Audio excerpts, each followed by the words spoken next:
Good evening, ladies and gentlemen, and welcome to Veterans Park, Hastings, Minnesota, for tonight's YouTube broadcast of the Hastings Hawks taking on a non-conference opponent tonight, the Minneapolis Cobras, traveling down.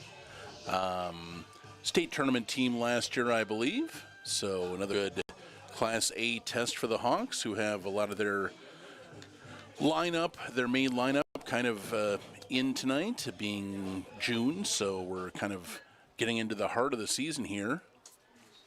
Hawks started off with loss and then 4 wins. Now have dropped 4 straight, so trying to get back on the winning path, and it's going to be Gavin Oddman facing the first batter for the Cobras, and we are still waiting to get the lineups here, so I apologize. It's going to be number 23 is the opening batter.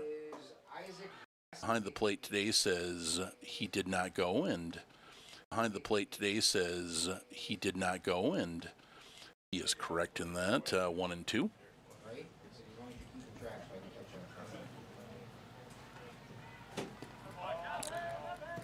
Half swing at a pitch down in the dirt. Batter Besant manages to hold up again, and it's going to be a 2-2 count.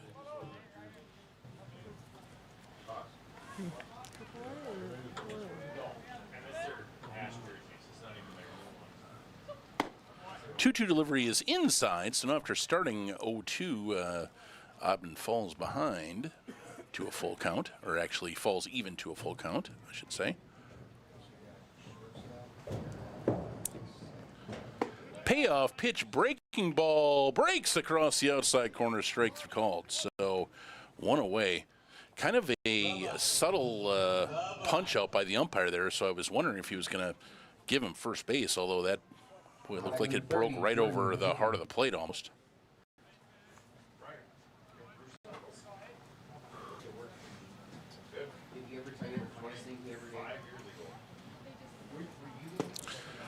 Second batter is going to be number 30 for the Cobras. Once again, still working on getting those lineups intact for you. Bruce was down there trying to get them going before the game, and by that time they were taking in out, and we're still trying to figure things out. So strike 1 called, strike 2 swinging. Once again, Oddman starts out 0-2 to number 30.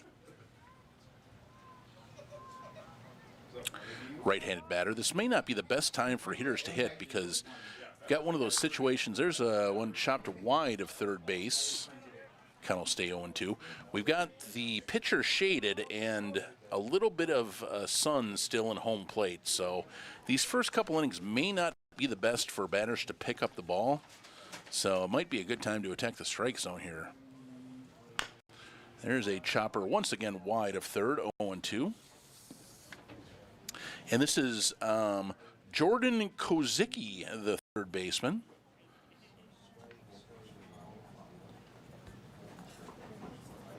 And the first batter is Isaac Bessman, the shortstop. Breaking ball just inside, 1-2.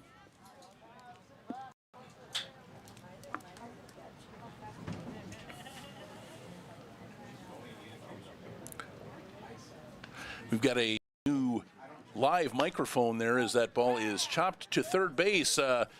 Towards the line, Rasmussen fields it, throws across. Fantastic play. That was like a 2-hop chopper up the line. And again, hard to see with the way the shadows are, but I believe that went over the fence.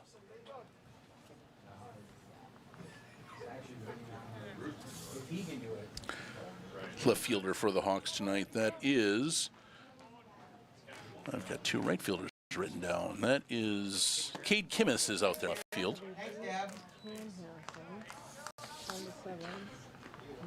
So after strike 1 to McGee, takes a ball, 1-1.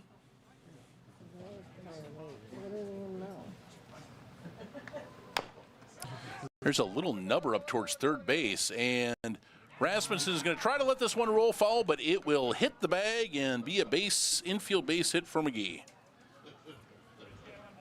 Would have been an extremely tough play, and Ras just hoping that thing is gonna roll foul, just let it go, and it ticked right off the bag. So McGee is aboard with 2 outs. It's going to bring up a number 9, the second baseman, Matthew Pop, for the Cobras.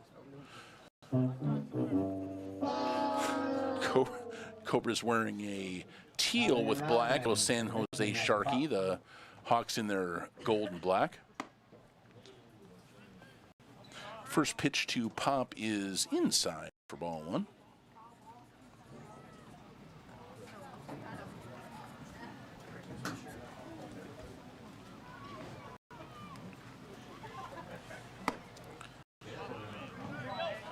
Inside again, 2-0.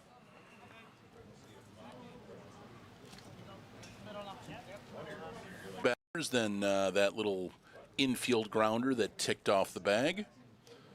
Now 2-1 to the cleanup hitter Pop, playing second base for the Cobras tonight. Nice looking slider there, I believe, 2-2.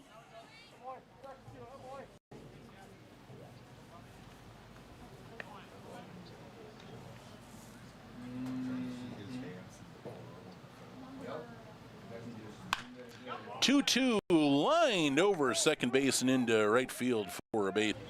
No relation to Dennis, I don't think. I mean, he could. No relation to Dennis, I don't think. I mean, he could be, but so far as I know. First pitch to Reinhardt is fouled off to the right, strike 1.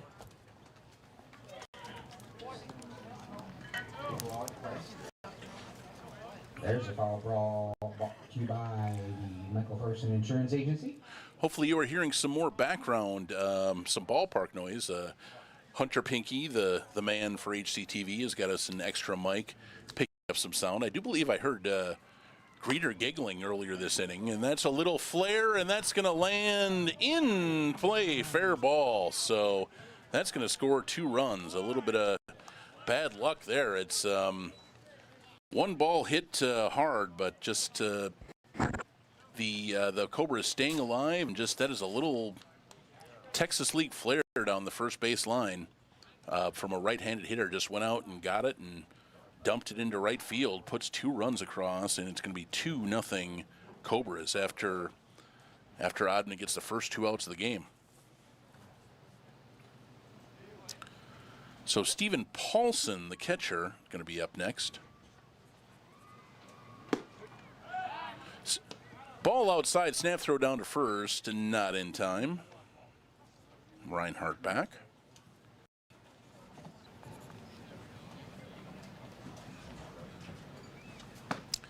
There's a good breaking ball, swing miss, strike 2. Runner goes, throw down to second is not going to be in time. Ball will bounce into center field, but quickly in there to retrieve it. It's going to be, I believe that is Larson and Drossel both in to make sure that Reinhardt stays at second base. He does get a stolen base, though. So Paulson down 0-2. No relation to Noah Paulson. I know that because the name is spelled differently with an E, not an O.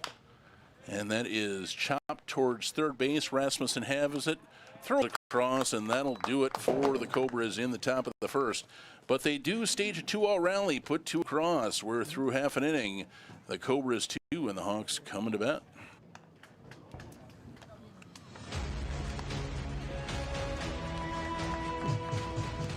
Alright, I think I've got everything straightened out here. So let's go through your lineup real quick. First for the Cobras, leading off shortstop 23, Isaac Bestman.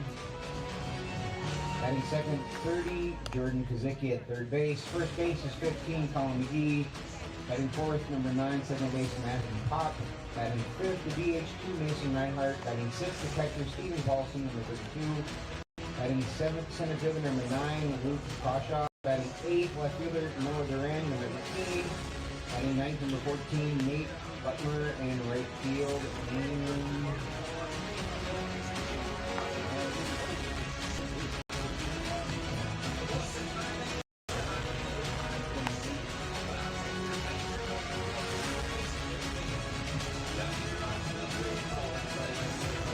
on the mound, number 29. Oh boy, I must do this now.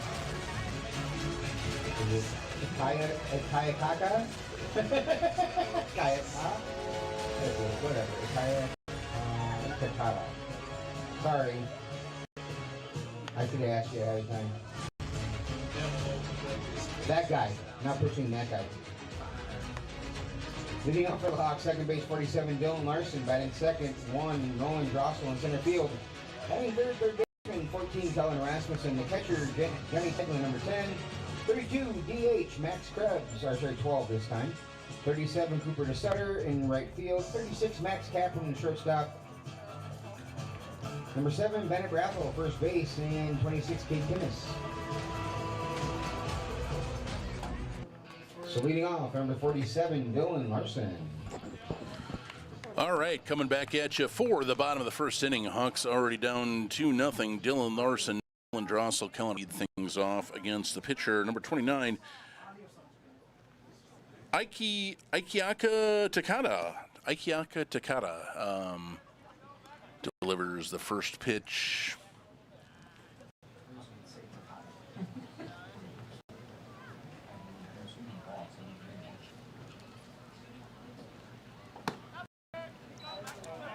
First two pitches missed, ball 1, ball 2. Takada kind of coming left-hander, kind of coming a little bit 3/4, so a little bit of a different look.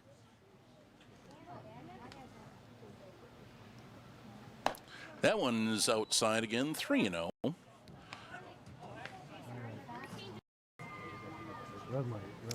Definitely a different left-handed delivery, almost kind of a little bit of an open stance, and then coming almost from straight sidearm and delivers 4 straight balls to Dylan Larson, and Larson is aboard to start things off for the Hawks in the bottom of the first.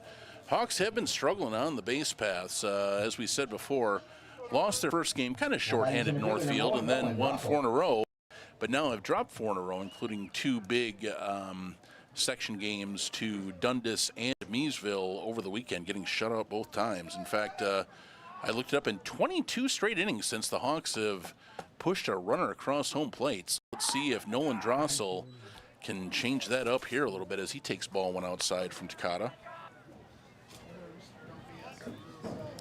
And again, I don't know if I got through saying this. I started it, but some background noise thanks to the mic. I do believe heard some chants from the Hawks bullpen we're picking up over there. Crowd filling in a little bit, but Wednesday, kind of a warm Wednesday night here at Vets. Pretty good crowds coming in up the first baseline for sure that I can see. 1-1 pitch to Drossel here is lifted into right field. That's going to hang up and be put away for out number 1. Larson retreats to first base. There's 1 away for Kellen Rasmussen. Next back, number 14, Kellen Rasmussen.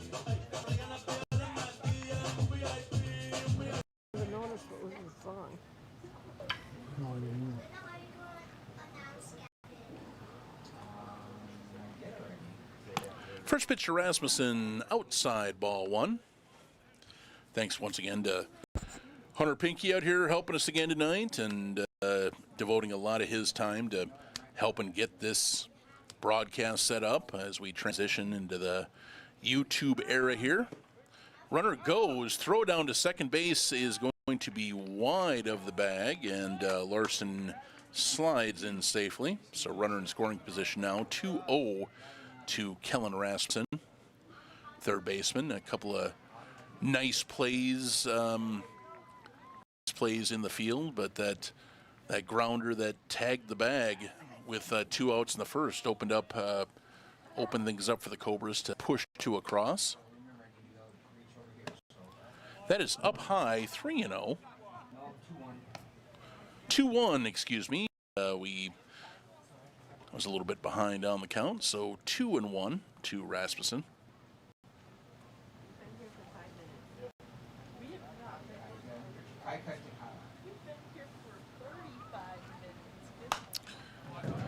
That's going to be fouled off to the right, 2-2 to Rasmussen. We'll go through the rest of the Hawks lineup. Kellen Rasmussen is third base. Johnny Teglin is behind him catching. Max Krebs DHing. Cooper DeSutter in right. Max Kaplan at short tonight. Bennett Brathel at first. And Cade Kimmis out in left field for this Wednesday night. Runner go as ball is hit pretty well out to center field, but it is being tracked. It's going to be tracked down by the center fielder, and Larson will have to scamper back to the bag, go away.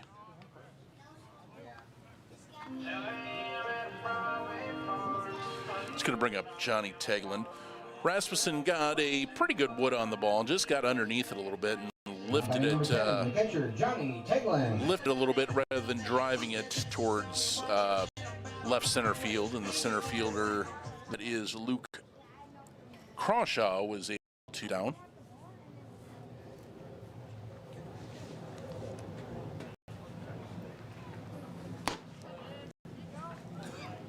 That sidearm delivery from Takata is outside to Johnny Tegland, ball one.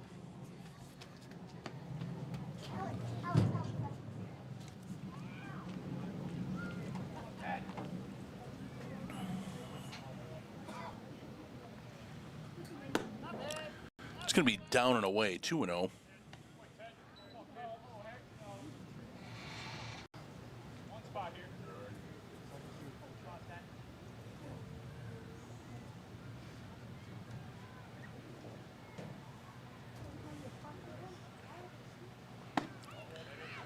Two-0 pitch is up high. It's going to be 3-0 to Johnny T. 10 balls, 4 strikes.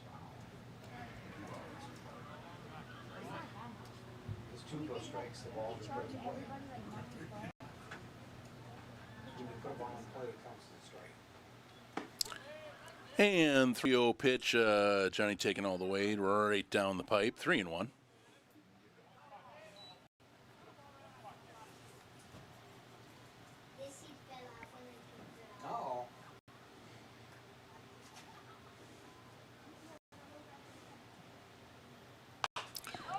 That is going to be hit off to the right. That's going to drift over the Cobras dugout, not a play, full count. I believe we got a little bit of input from a couple of youngsters chasing that foul ball out there. It's some of the new back picking up here at Vets Park. So I hope that there was, I heard some kid pretty loud yell, "Go get the ball!" as that is grounded over to third and thrown across. Tegland is retired to end the Hawks' first inning. We're through one full. Cobras out to a 2-0 lead. We'll be right back.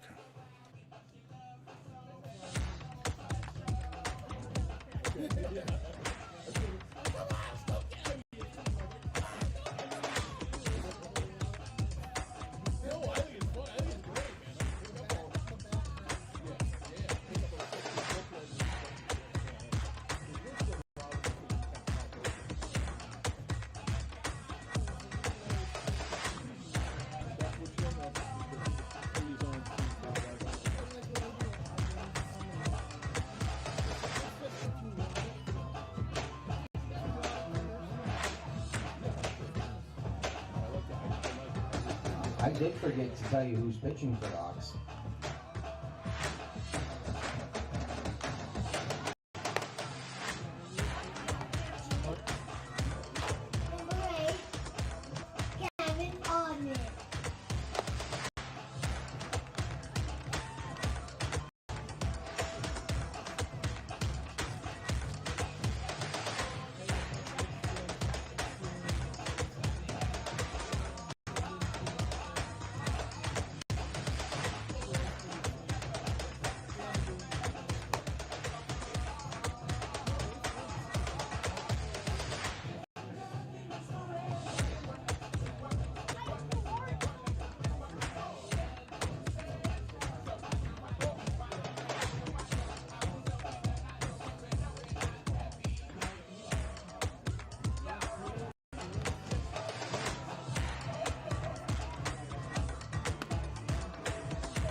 Now batting center fielder number 9, Crawshaw. Okay, top two. Back with 7-8-9 up for the Minneapolis Cobras. We're bringing in Hunter Pinky, is going to help us out with some play-by-play tonight, helping us out getting the laptop going, getting some of our YouTube things going tonight. So obviously, as always, ball one to Crawshaw here, the center fielder. Yeah, it's a matter of troubleshooting some stuff. We were having some string issues to start. I don't know why OBS kept dropping, but we should be all settled now. But always trying to make the experience a little more fun out here. Absolutely. I think, like I say, we've got this secondary mic here, just always trying to tweak new things all the time to see what works. So a little foul tip makes it 1-1, and then just a little flare out to right field is going to drop down there in front of Cooper to Sutter. So Crawshaw just kind of flicks his bat for a little single the other way. Didn't do And too much with that swing. No. Either. Just tried to do something nice and easy, put it out into right field. Absolutely, yeah. That's kind of up as 9-hitter is going to drop down a bunt, and it will be a successful one. That is Nate Loomer, the 9-hitter, just lays down a nice little sacrifice bunt. Catcher Johnny Tegelin picks it up, does throw it down to first base, but job done successfully. 2-3 on the sac bunt. He's going to turn it back over to Isaac Besson. He struck out looking on a breaking pitch from Gavin Oddman to start the game. Dude, we've seen Johnny T bounce around a lot in the lineup, playing a little first, playing a little second. Obviously, catcher's kind of his main position, but I mean, I think that's where a lot of value comes. Obviously, if you can catch, but I think just obviously he had a pretty good season hitting in college. You know, a guy that has some power. I think maybe a college coach doesn't want to have him catch every day, so getting some positional flexibility where you can play first base or something else in those days, and not have to have, again, like in college where you're playing 3-4 games a week and 22 innings behind the plate in 2 days. And I remember too is that one he swings and misses. There's a strikeout. Yeah, another. That is the second strikeout for Gavin Oddman, both the leadoff hitter, interestingly enough. But I remember too in high school when T was still playing for the Raiders for a while, he was getting DH for because his bat wasn't getting it. He was getting DH for the lineup a few times in high school. Sure. But it's good to see him, his bat to really pick up. Yeah. And that is, first pitch is flared off to the right, over towards the fence, and not quite enough room for Bennett Brathel to make a play. He went all the way to the fence chasing that up there, and kind of a couple of fans scattered out of the way as that was maybe 5 feet over the fence. Just no chance for Brathel, but he came all the way over to the fence to take a look. It's going to be 0-1. This is Jordan Kozicki, the third baseman, who is 0 for 1, bounced out his first time. Actually didn't bounce out. I believe that was the one that was a spectacular play by Kellen Rasmussen over at third base, who went almost into foul territory. So yeah, that throw was kind of a rainbow just because of his angle, so I did not think he got enough on it, but that was a wonderful play. Yeah, fantastic ball player over there. That's just a little nubber up the foul path almost for towards the Cobras dugout. It's going to be 1-2. Cobras, I do remember the last time we played them that I remember was up a Sartell tournament, and we believe walked off a game. Well, I remember, too, Sean saying they love having the Cobras down here, too. Yes. It's been a TV game once or twice. Okay. It's been a TV game at least once or twice. I remember specifically it being a TV game. And so maybe they've always been fun coming down here. Yes, absolutely. We probably have seen them since that Sartell tournament, but the one thing I remember is with 2 outs in the bottom of the 7th, the Cobras stole home to tie the game and send it to extras off Dennis Reinhardt. Like just a straight steal of home. The kid on third was going to, and there's a pitch on the outside corner, rings up Kozicki for strike 3. So good job of working out of the jam by Gavin Oddman there. But no, I was going to say the runner on third was going to the University of Minnesota, and he did not trust the batter in the box. He's like, you know what? We're either going to win this game here or it's going to be over. So he straight stole home off of Dennis and sent it to extras, where the Hawks did win the game, but then lost in the championship game. I can't remember. Maybe it might have been to Sartell. So that is the end of 1.5. Hawks managed to put a 0 up, looking for those elusive runs as they head to the bottom of the second. We'll be right back.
Leading off for Hastings, number 32, Max Krebs. Hey, we're back for the bottom of the second inning. Max Krebs is going to lead things off for the Hawks, DHing. I believe this is his second game of the year. Good to see Krebs back in the lineup. Krebs plays for UW River Falls, and they made the WIAC tournament, so he had to play a little bit longer. Oh, there season. you go. There you I believe go. he was named all-conference or all-tournament honorable mention for that tournament as well, so he's getting some accolades over at UW River Falls, who just completed their second season back from their hiatus. Back from hiatus. It's as Krebs just hits a little flare out to the second baseman, little pop out, one away. But yeah, that's always surprising that there was never a baseball team out there. We always tried. They always had such a big town ball presence. We tried the Hawks. The one road non-conference road game we took every year has always been to River Falls to go to that stadium over there. And it's great to see they have a full-time college team back in there now, and they're jumping in both feet and making the doing well over there. Well, and it's funny too. I remember former Raider Aaron Mommer. Not sure if you know the name, but he played high school ball here. He went to River Falls. He started a club team to start that process. I played on it one year and got to play on CHS Field, which was super sweet. But he was not only just pushing for the club team, as the count moves to 2-0, pushing for the club team, he was pushing for a return of UW River Falls baseball. So he really pushed for that from like 2015 to 2019. He was pushing really hard for that. And lo and behold, a couple years later, it's back in club team, still going strong. They actually won the 2022 National Club Baseball Association World Series a couple years ago. I think it was 22 or 23 they won that. So River Falls becoming a big baseball town once again, university side. Yeah, that's great. Great, a little bit of great background down there, and it's cool. There's kind of a bit of a local connection to that club being rebooted. You know what I mean? Like closest college to Hastings, other than if you want to count DCT. I mean, DCTC might be. Well, they're going to be. They're pretty close to the same distance, I would think. Is 3-1 pitch to the southern east sky. Is that to center field? I will say DCTC is significantly closer. Yep, DCTC is significantly closer. It's what is it, about 14 miles to?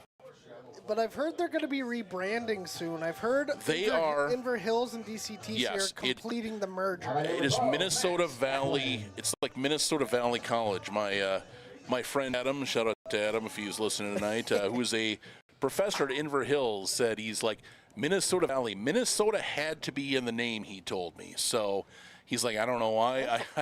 He's like, I guess. I was trying to think of a better name. Like, you got to have the Minnesota in there because it's part of that college system. It's the same system that includes, I believe, Minnesota State Mankato. The Minnesota State system. The Minnesota State system, exactly, yes. I believe Winona, I think, might be in there. Yep. It's like there's 17 different colleges that are, or at least used to be a part of it when I was in it. Okay. I mean, that could be a worse name. Minnesota Valley's not too bad. No, it's not bad. It's worse. It's like everything. It takes some getting used to. So it was the, as a 1-1 pitch here to, this is Max Kaplan.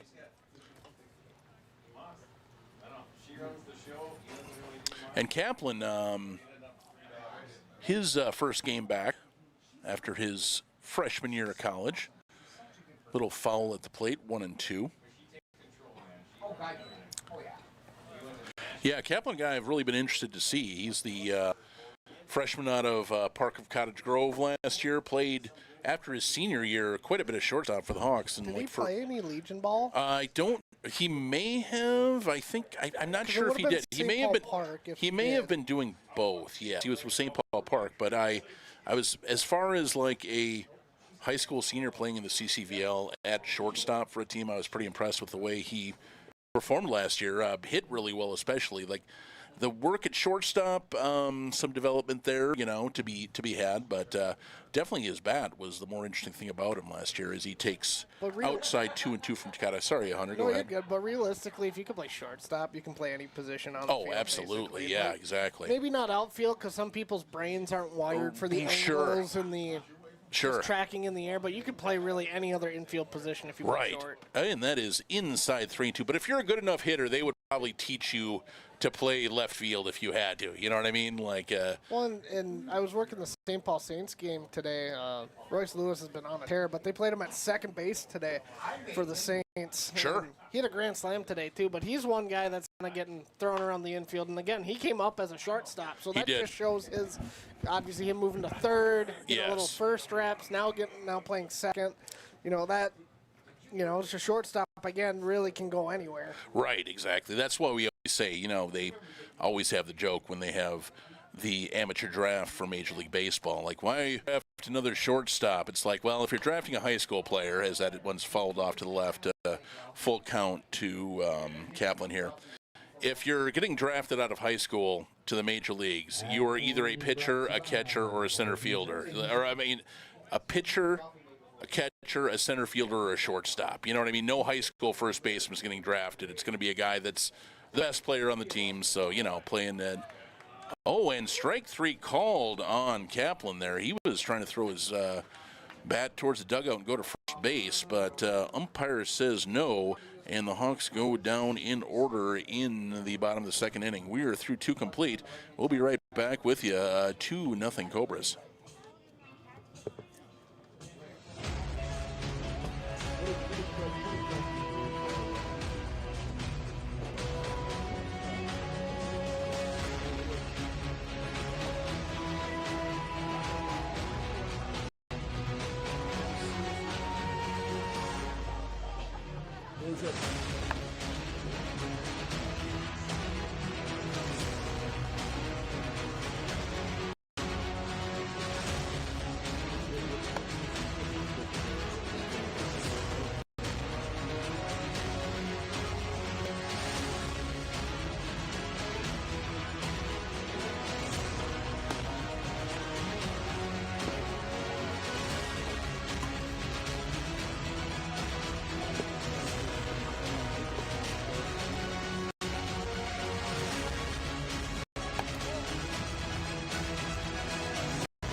Because this is like...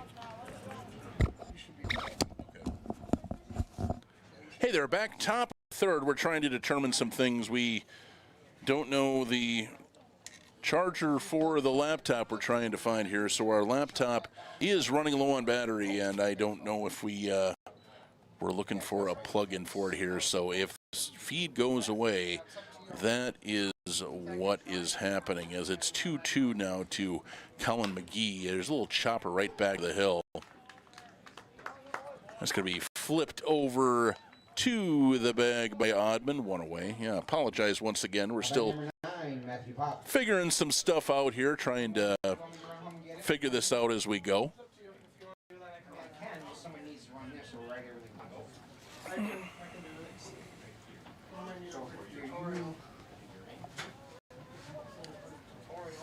He's going to have to get in here. And swing and a miss, strike one. All right, well, I'm going to have to... Okay, well, what we're going to do is we're going to go home and try to figure this out. So Hunter Pinky is going to take over here for me, and I'm going to go Bruce. I can go do that because I'm familiar with that, so I can do all that stuff more easily if you just want to call it. Good book and just do that. Grounder out towards short. Fielded on a hop, strong throw across the diamond, and that will be the second out of the inning.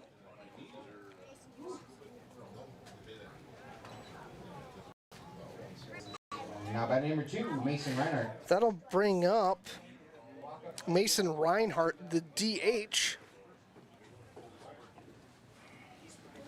So again, apologize too, we've been having some stream drops, and I attest that that's probably because of the power cord issue. So once we get that new power cord, everything should hopefully chill out. Audio's been pretty all right the rest of the way. Again, this is Mason Reinhardt. Reached on a single and a couple of RBI last time at the plate appearances. That's in the dirt. Count moves to 1-1 with a couple down here in the top of the third inning. And up the gut, shortstop's gonna have to charge strong. Throw! And I got him to retire the side, so on the broken back little nubber, the shortstop, Max Kaplan, able to make an excellent play to retire the side.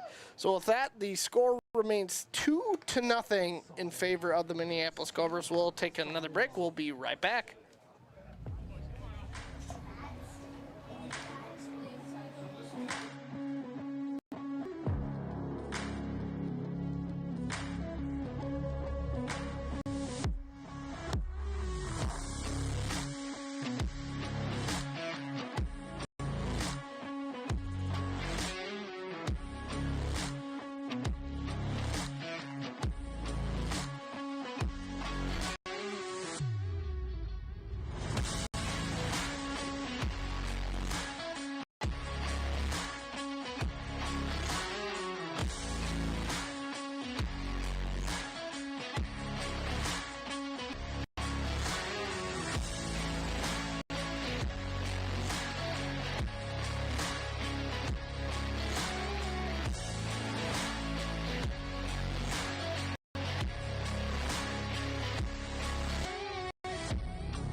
Welcome back into the broadcast booth here at Vets Park. And due for the Hawks as Brothel takes a first pitch ball. Due up Brothel, Kimmis, and Larson. Just want to remind everybody too, if you're tuning in online, the laptop is draining battery quickly, so if it does stop, we will get the stream restarted as soon as possible. We'll get it restarted as soon as possible. As that pitch is in there for strike 2-1. Again, like I said, I think that I anticipate our stream issues are because of the low battery on the laptop. So picture might be a little stuttery. That moves to 3-1 without the hard power. Computer's working a little bit harder and trying to power save at the same time. As that pitch is in there for a strike, count moves to 3-2. Pitch total guess right around 40 pitches. Oddman after that last excursion just hitting 50, so not a bad, not a horrible pitch count, getting up there a little bit, but Brothel will draw the walk, and that'll bring up Cade Kimmis. Cade Kimmis. Now batting number 26, the left fielder, Cade Kimmis. Cade Kimmis graduating a few years ago from Hastings High School. Obviously a part of that strong squad that made a deep postseason run. Fortunately, senior season fell to the Egan Wildcats in a tough game. Again, Egan's kind of been a bracket demon for the Raiders, is swinging strike 1 with Brothel at first base.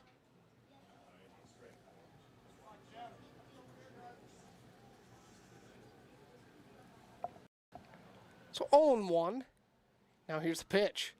Breaking ball misses high and outside. Count moves to 1-1. Also want to give a shout out to Bruce Karnick for heading home to try and get us the new cable. And setting everything up with the laptop. Does that count? That's in their first strike. Count moves to 1-2. Johnny Stocker on the PA for a little while.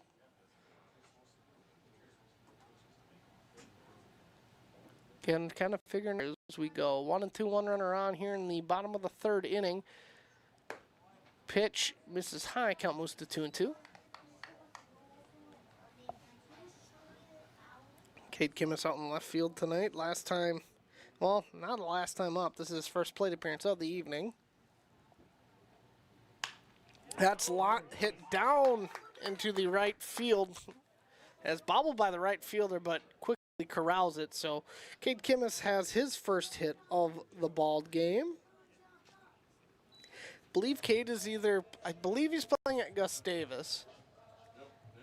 I know he committed to play football and or multiple sport commitment. Now batting number 47, Dylan Larson. As Dylan Larson's at the plate. Last time up, he reached via the walk and had a stolen base. But I know Cade, I always get it backwards, Gustavus and St. Olaf in my head. For some reason, I always get those backwards.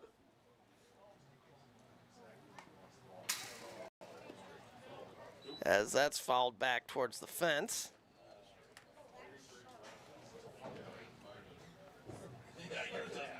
0-1.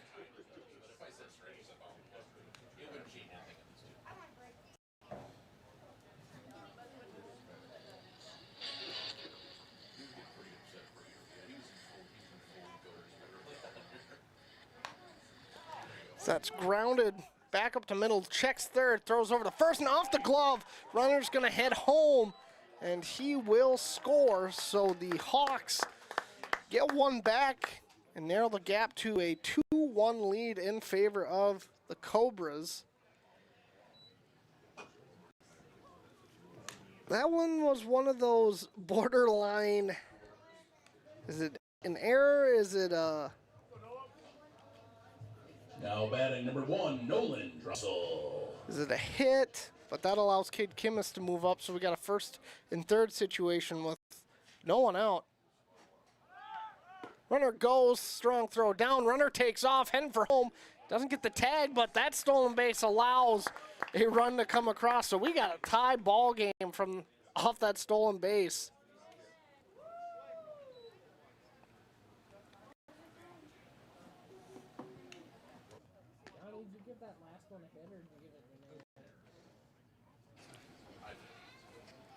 So we're gonna go with an error.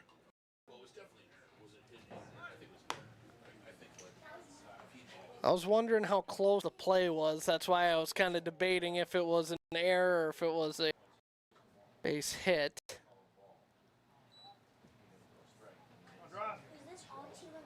Again, like I said, we're gonna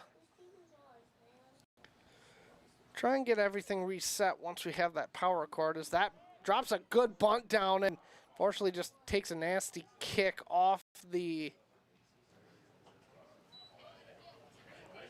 baseline where the dirt meets the grass, so this bat will continue.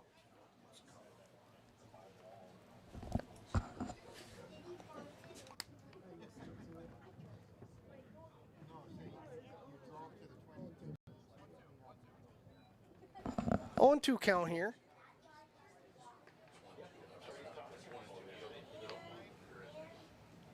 Runner on second, no outs here, so big opportunity here for the Hawks. Grounder out towards second. Pretty routine for out number 1, so 4-3. We goal as Nolan Drossel's our first ground out of the inning. Now batting number 14, the third baseman, Kellen Rasmussen. So that'll bring up Kellen Rasmussen. He flew out last time at the plate. As sends that one out towards right field. Right fielder will let it bounce in front of him. That will bring home a run to score on the RBI single.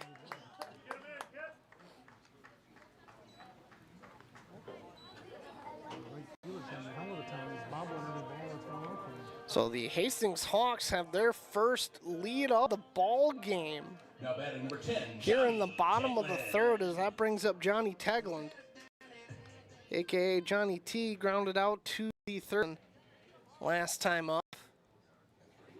Now here's the pitch. Runner takes off inside, and that kicks away from the catcher. Actually, they're going to say that hit Johnny T.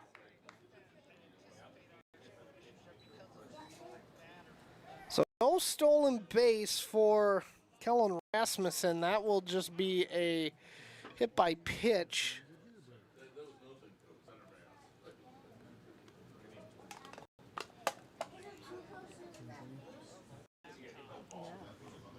So they're going to have a little mound powwow. And we're actually going to get our first pitching change of the ball game. So the Hastings Hawks take a 3-2 lead here in the bottom of the third inning. So we'll take a brief break. Thanks for joining us, everybody. You're watching Hastings Hawks baseball here on the Hastings Hawks YouTube channel.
So both runners take off. We'll come back in to Veterans Park. New pitcher is Elliot Rowley.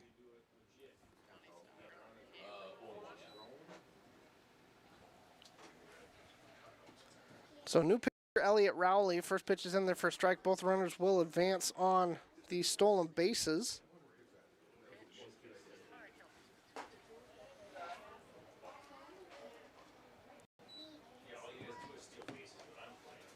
So 1-1 is our count after that pitch, but only one down here. Two runners in scoring positions. Hawks have already put 3 runs here in the bottom of the third.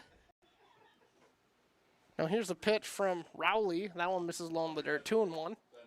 Again, heads up for our viewers, our laptop setup may go dark here in a few moments because laptop is getting down to 10% and we had to go get the charger. So stream might dip for a little bit, but we'll get it back as soon as Bruce Karnick gets back. Fortunately, we thought the laptop charger was here. We shuffled some things around here to make this work. So that's fouled out of play. 2-2 is our count.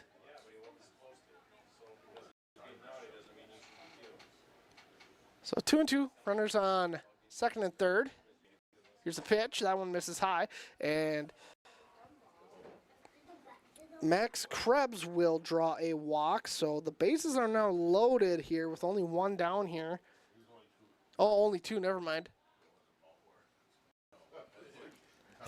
I thought he was getting ready to walk down, so that's why I got a little ahead of myself. One more pitch. Here it is. That's foul back towards the fence. Count will remain full.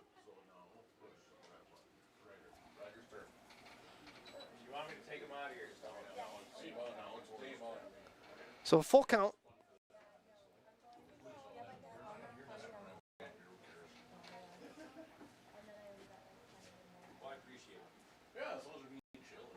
Here's a pitch. Full count. That's foul to play. The bat continues. So Max Krebs putting together a fantastic at-bat.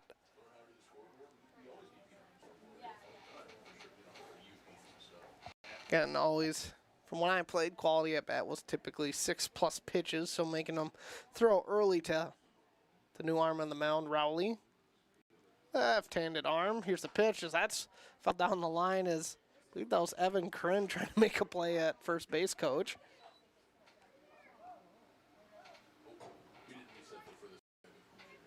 So 3-2.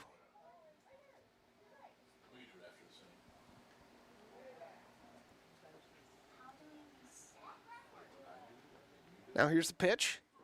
Good breaking ball, but not fully incorrect on the walk call, as just a little bit early as Max Krebs will take that trip on down. So a huge opportunity here for the Hawks to really blow open this ball game as Cooper DeSutter at the plate. He popped out to second base last time at the dish.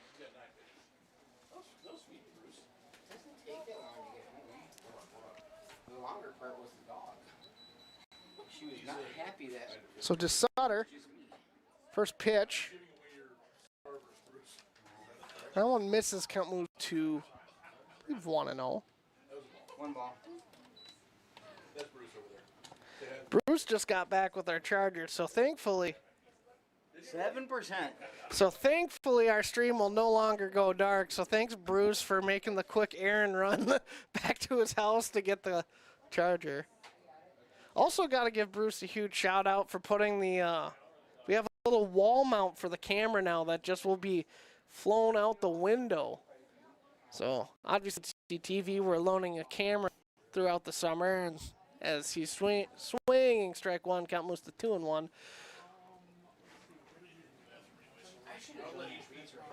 We're loaning the camera, but I'm loaning some personal gear with my Elgato so we can do a single camera stream for you guys. And obviously we'll have more Hastings Hawks baseball coming this summer on HCTV, as that one is swinging strike. Believe our first Hawks game for TV falls on June 26th versus Hampton. We'll do Hampton on the 26th, then we're planning for a doubleheader on the 28th for Red Wing and then Hurricanes baseball. That one misses, count moves full.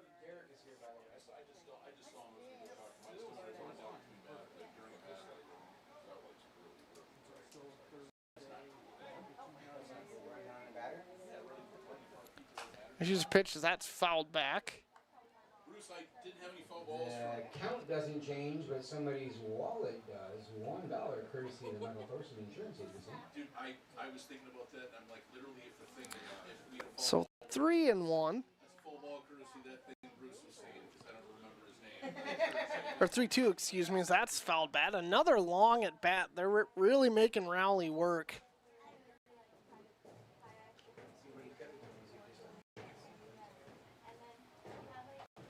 So Johnny T over at second. Rasmussen at third. And then Max Krebs over at first, as another walk will bring home a run. And again, the Minneapolis Cobras struggling with some pitching control here. Again, trying to help settle their pitcher down on the mound.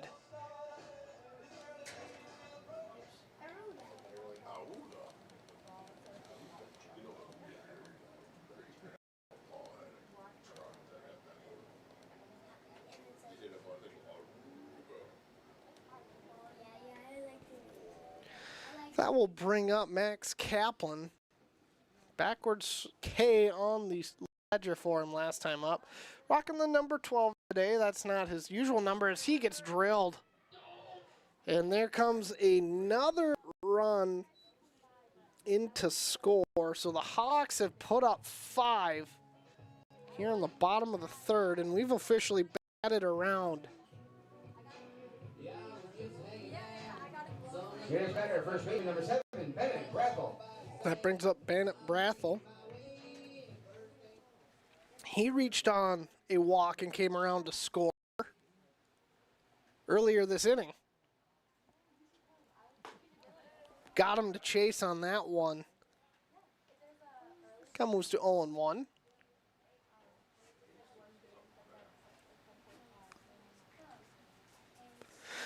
Bases loaded once again here. That one misses the dirt. Count moves to 1-1. Still only one down here. Again, Hawks very patient plate appearances here in the bottom of the third. Making Rowley throw some strikes. Obviously, Minneapolis doesn't have the biggest roster with them today, as that's fouled out of play. I believe I see 4 reserves in the dugout for the Cobras. So count moves to 1-2.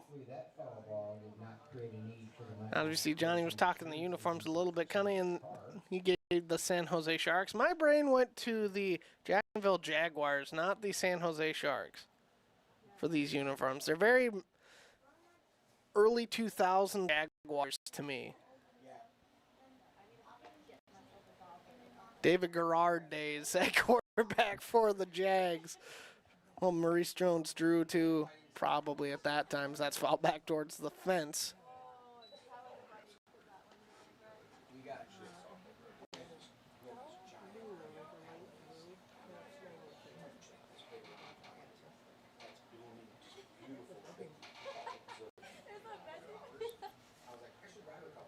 Here's a pitch.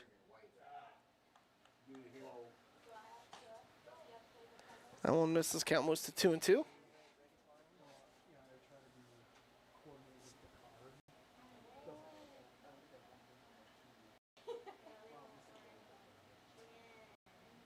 Two.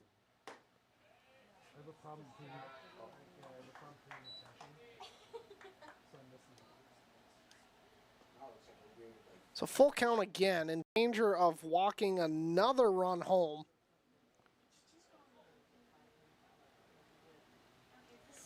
Rowley with the pitch, sets, fires.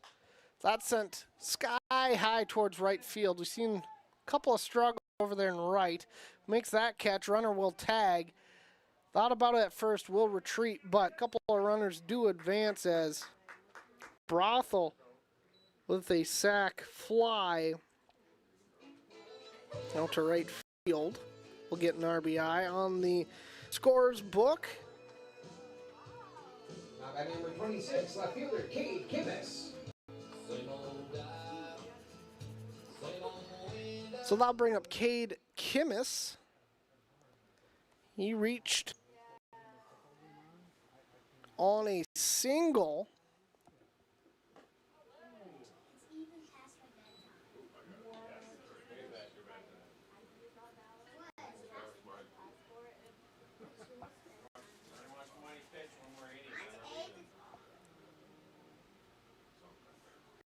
So 0-1 to Cade Kimmis. As that one's in there for strike 2.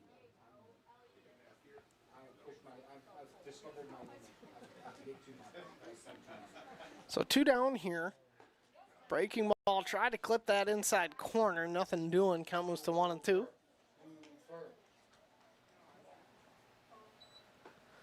One and two here again. Hawks now up 6-2 after a huge inning, mainly via the walk, but a few base hits as well, helping to extend the rally, and that will do it as Cade Kimmis will take strike 3, and the side is retired. Not before the Hastings Hawks put up 6 here in the bottom of the 6th. We'll take a break. Thanks for joining us, everybody. You're watching Hastings Hawks baseball.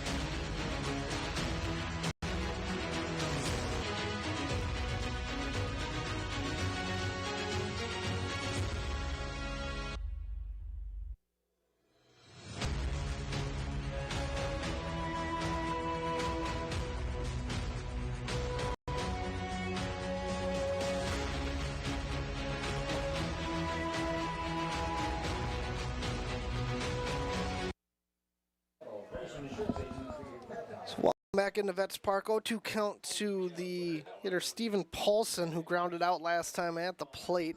0-2 pitch from Oddman, as that one misses 1-2 again. Sorry for the choppy picture. We're trying to figure out what's going on the streaming side of things. Again, it's going to be kind of a play it by ear with the live streaming portion. Again, just figuring out what works and what's going to keep going as 2-2 count. Good breaking ball. Couldn't have missed by much. Full count.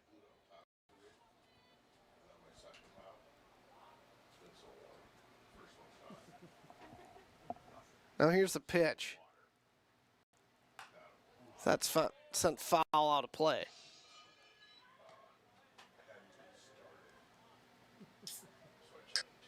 That one took a detour to the stands. Courtesy of the NFL Personal Insurance Agency. So 3-2. Here's the pitch. That's sent out towards right field. Getting a beat on it out there, and that will be out number 1. Next up is Luke Crawshaw. Crawshaw, last time up, reached on a single, got all the way to third.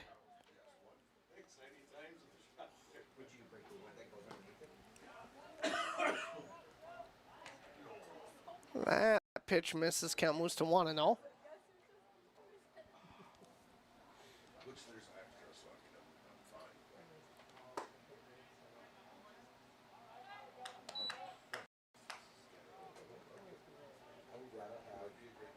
Pitch is in there, 1-1.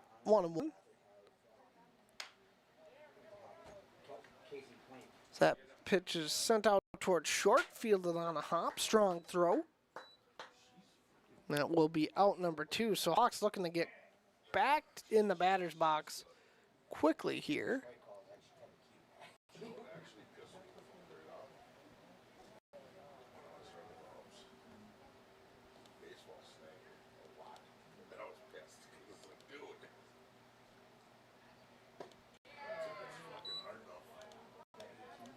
As first pitch in there for a strike. This is Nolan Durand. He got all the way up to second base here. Last time up. And we're going to do a quick little reset of OBS as that's sent right up the middle in between innings here. As Durand has his second hit of the ball game.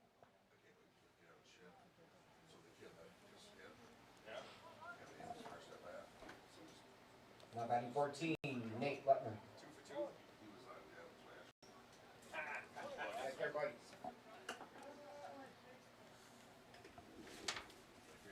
Now up to the plate is Nate Lutmer. Lutmer out and right today. First pitch in there for a strike. Johnny T looks for the back pick. Nothing doing, no throw down.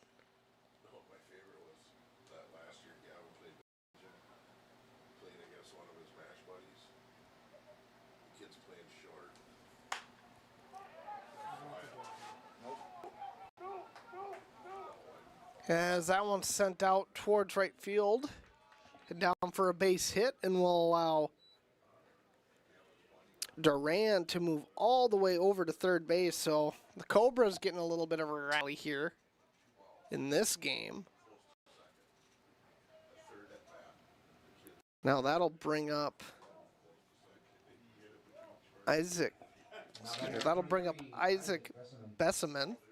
Besseman, a couple Ks on the day.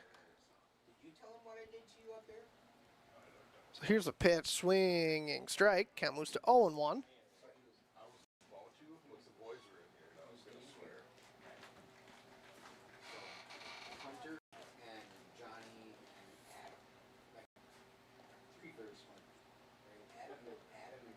Now here's a pitch, 0-1 delivery. That one's in there for a strike. This umpire has a very late and not exaggerated strike call, and it throws me off. So they're trying to figure something out with the computer. He's over hitting the beer. There's 5 of us up here. 0-2. And they said, but I'm like, I'm not going to comment because I'm like the 4th smartest dude. That's fouled back. Right? So then like 3 seconds later, he's standing in the fridge, right? He goes, whoa, whoa, whoa, what are you saying? It was like 3 seconds. So, like, what are you So runners on first and third, excuse me. 0-2 pitch from Oddman. Oddman approaching that 70 pitch mark. And Blyoman got him to retire the side. So get a couple of base runners, two threat in the 4th inning, but Oddman, nice job on the mound rebounding, and the side is retired. We'll take another break. Thanks for joining us, everybody. You're watching Hastings Hawks Baseball.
All right, back at you for the bottom of the 4th inning. The Hawks leading at 6-2. Suddenly, I go away and the Hawks put up a spot. Guys might start wanting me to leave more often. But either way, it's going to be Dylan Larson leading off the bottom of the 4th inning here. He takes a ball across for strike 1.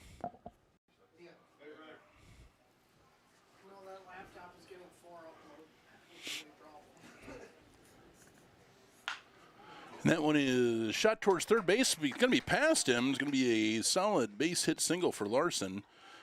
Kind of shoots it past the third baseman right under his glove. And the Hawks have the leadoff hitter aboard here in the top of the 4th. Or bottom of the 4th, excuse me. Sorry about that.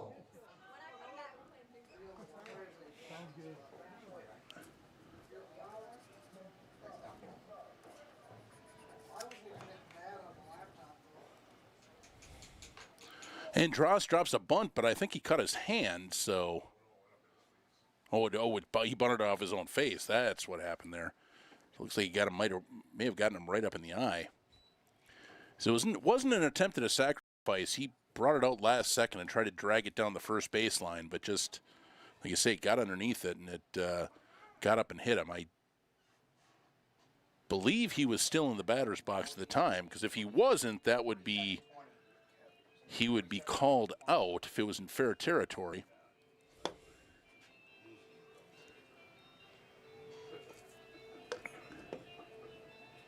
I'm sorry. Ryan Selesky's coming out to talk to Dross, check on him. Got Evan coaching first, also coming back to make sure he's all right to continue. Drossel still rubbing his eye a little bit there, making sure he can see clearly to be able to continue the game and bat safely. I don't know why it's dropping a bunch stuff. What Wi-Fi is it connected to? Oxnet. Now it's getting better. Okay, looks like he's got it, everything cleared up, ready to go. Drossel appears to be okay. It went back up, so I don't know why. So we're 0-1, and that one's going to be behind Drossel, back to the backstop, and Larson will scoot down to second base on a wild pitch. Bottom of the fourth inning, it is 6-0 Hawks. That big 6-run third inning breaking a 23 or 24, I believe it was 23 straight scoreless innings, breaking out in a big way there, taking advantage of some mistakes, and runner hit down to third base, and throw down is not going to be in time as Larson got a pretty good jump, and Hawks have that leadoff runner suddenly 90 feet away, nobody out in the bottom of the fourth inning, leading it 6-2.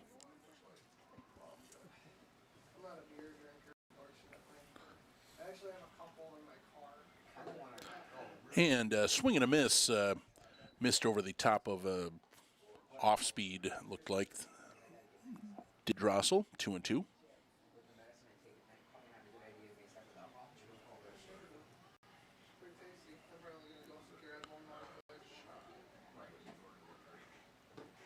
And swing and a miss, got him with another good, good-looking, looked like a off-speed or a breaking pitch, but got Drossel a little bit confused on that. Definitely some kind of moved all the way across the plate, diving away from Drossel, and kind of took a little bit of a weak wave at it for strike three.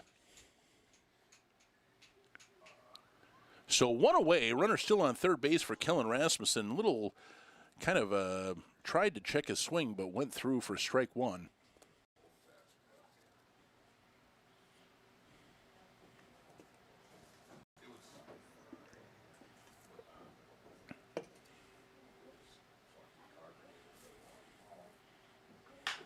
That one is hit sharply into left field. It's going to be down for a base hit and another RBI for Kellen Rasmussen.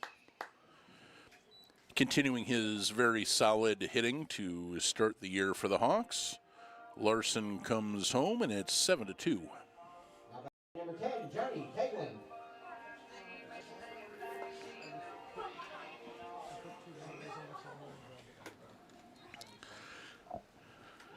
That is going to bring up Johnny Teglin, who grounded out and was hit by a pitch and scored in that big 6-run third. He squares to bunt here, but misses it for strike one.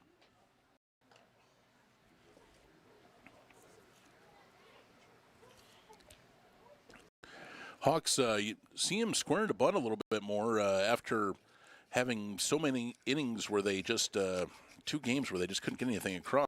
Maybe going back to get some fundamental work in here. Swinging away there a little bit behind on it. 0-2 is Tegland.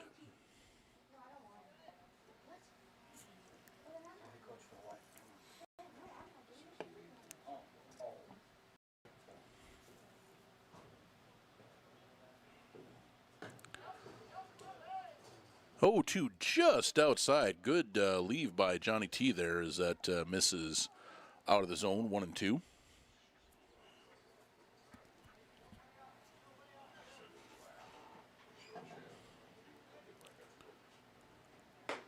And big swing and a miss, strike 3.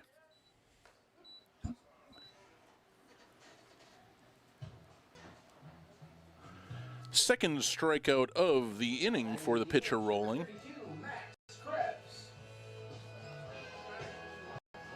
Left-hander who is coming out of this, coming out of his stretch here, kind of a long delivery, giving a tough, little bit of a tougher look for the batters here, something they're not used to. The last couple batters were a bit thrown off by some of his breaking stuff, but first pitch to Max Krebs is going to skip wide of the left-handed batter's box and go back to the backstop, sending Rasmussen down to second with a wild pitch.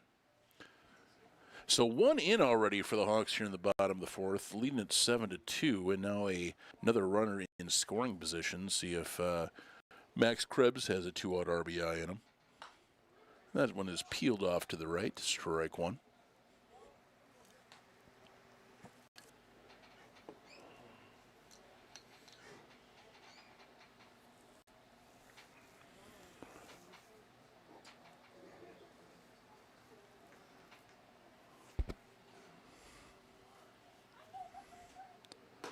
And big cut and a miss, 1-2.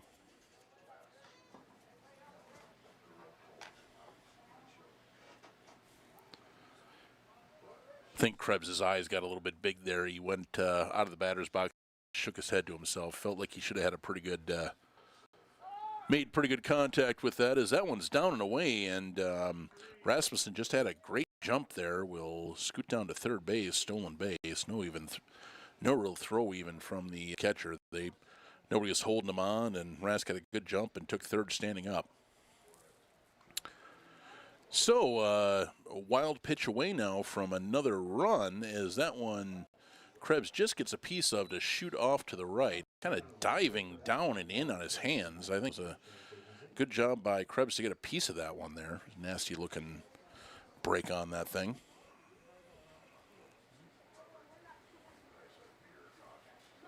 Two-two delivery, and Krebs just gets a piece of it and spins it towards the Cobras dugout.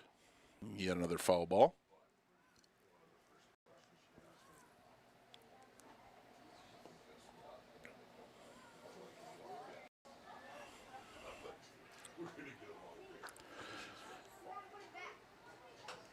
That one is fouled off once again, so good battle here between Rolling and Max Krebs.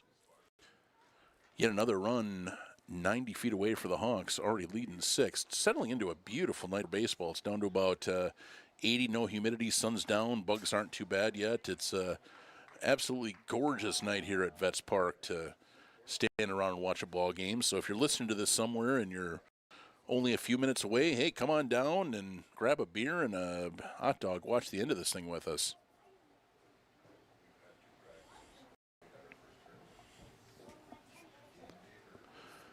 Yet another 2-2 to Krebs. It's 4th-5th.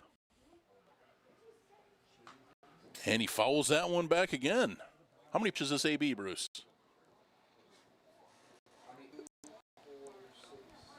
9. So this is coming up pitch number 10 of this AB. Thank you, Bruce.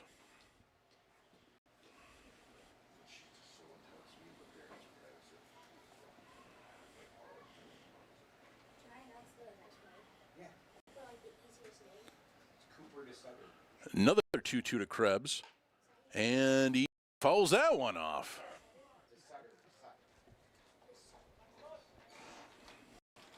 There's another foul ball, courtesy of the person. Or come back in. Pitch number 11 coming to Krebs. Krebs lined out to second and walked and scored back in that big third inning.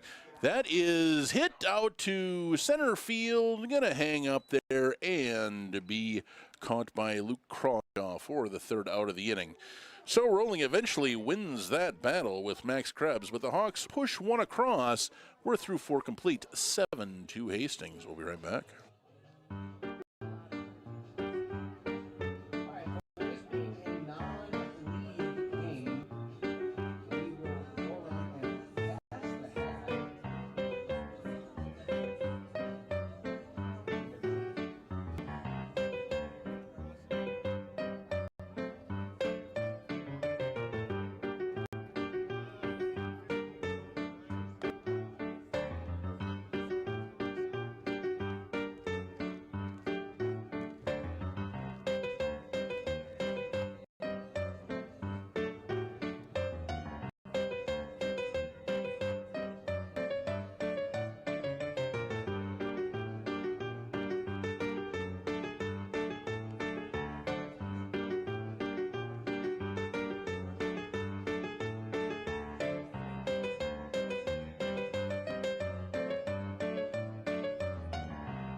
Okay, we are back for the top of the 5th inning.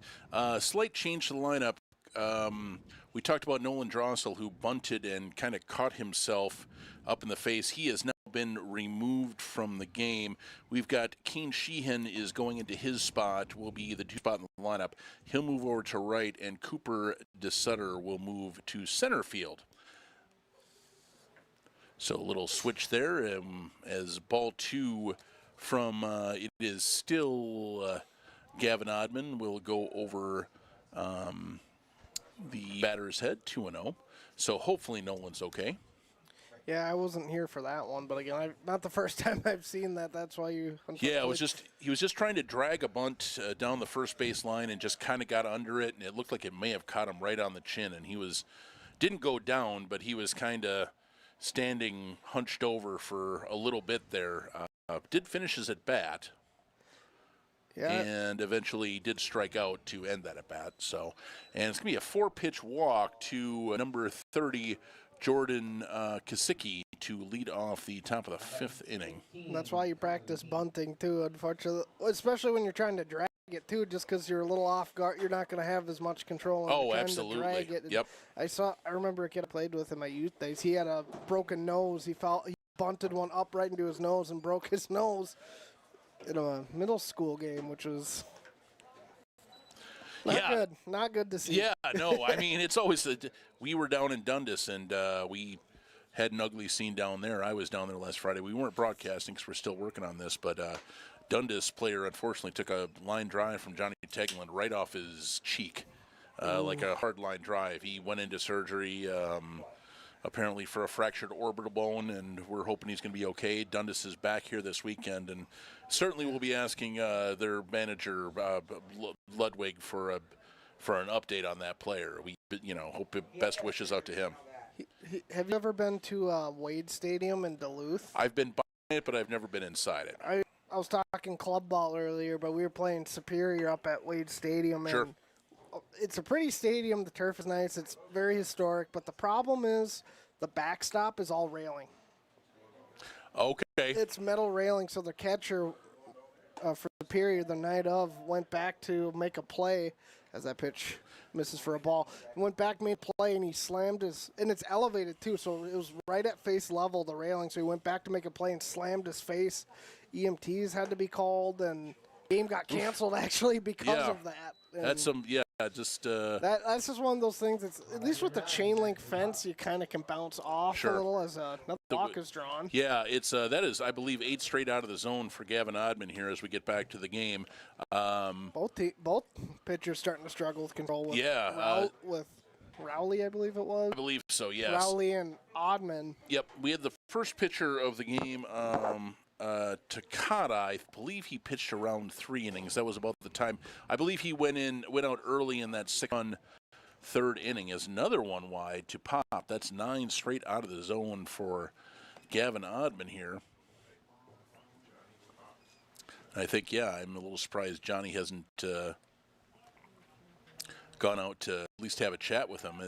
There's a breaking ball that catches the inside part of the plate, 1-1. I'm not sure how close that pitch total is but he's already, if that's accurate, he's getting up there in pitch count too. So no one throwing in the Hawks pen yet, but something to kind of keep an eye on. Right, here. for sure. I would imagine the way the Hawks are so much deeper in pitching this year and years past, it might be a situation where, hey, they'd like to get Gav through 5 to get him the W if they can, but if this starts turning into something nasty, something problematic here, where he can't find the zone, we'll see how this batter goes. It kind of first that pitch has popped up, and that's right what he's looking for there. I believe that's going to be infield fly rule called, as it is caught by over at first base.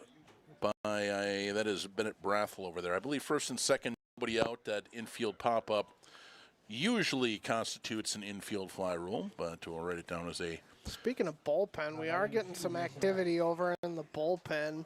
I don't have a number. Let me see what I can do here. Appreciate that, Hunter. Big out there for Gavin Oddman, who had walked the first 2 batters in the 5th.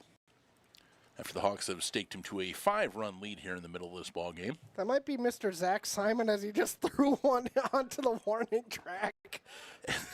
And pitch is, I don't know what the pitch was called, but both runners did do a double steal. They threw to try to get the back runner at second base, but both of them will advance. Yeah, I think that's Zach Simon down there. Zach Simon getting loose in the bullpen He's for the Hawks. number 5, right? Number 5. No, he is. I think he's 5. Is he 5 with? I believe he might be. I believe he is 5. Yep. I believe he is 5. Okay. Because he had a pretty good year. He did. Getting some innings with the Raiders. Definitely. Be as that one is fouled off to the right, out of play, and Obviously can't be too biased to our buddy Derek. Of course not. He had a good year though. Of course, no. I believe the Raiders season is done now, but they fell to Egan. On Monday. I believe he was something like 4-0. I mean, if Derek was here, he could tell me his exact ERA off the top, but I believe it was under 3 last time I saw it anyway. He'll be coming back, so I told him come pop on the broadcast for a little bit too. So of course. He can give you a little. And strike answer. 3 called at the letters.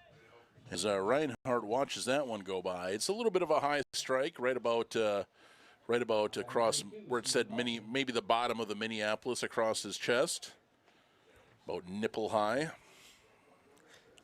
I was talking jerseys a little bit earlier too. You said San Jose Sharks. I said Jacksonville Jaguars. Jacksonville Jaguars. That's maybe a little bit more accurate because it's so much more black. And that ball is going to get away from Tegelin behind the plate. 1 run will score. So Oddman was 1 pitch away from getting out of this with no damage done, but the Cobras will pick up at least 1 run this inning and send another runner to third base.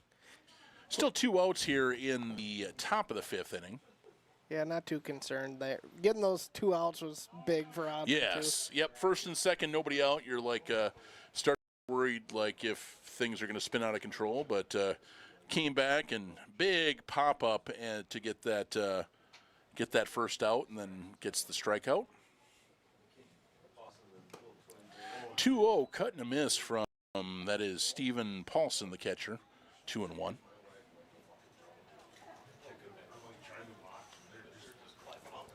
Is Gavin playing anywhere now? Because I know it's at DCTC. Yes, he was. I do not know. I do not have the answer to that. Because like I said, I knew he was at DCTC along with Jack Selesky, but that is a strike. Catches the outside corner. This is one of the umpires where his strike call is not particularly definitive. Nope. It's he kind of points right ahead instead of to the right. That is going to be fouled off to the right. yeah, because I got to call a lot of high school games with Town Square, and there's this one umpire when I was doing South St. Paul STA. He had the strangest strike call. He would change it with right-handed batters and left-handed batters. That's interesting. I think I can recognize. I think I've seen this guy before because that ball is hit up in the air, or actually, no, it's a grounder out to shortstop. Kind of lost it in the lights there, but just a routine grounder over to, I believe that it's still Krebs at shortstop, and Gavin Oddman works out of the jam. The Cobras do push one across, but Oddman is now qualified for the win. We are halfway through this ball game, 7-3. Hawks. We'll be right back.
Welcome back into Vex Park here for the bottom of the fifth.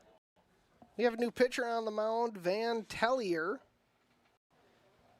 Rough inning for Elliot Rowley. Unfortunately struggled with some control, led to that big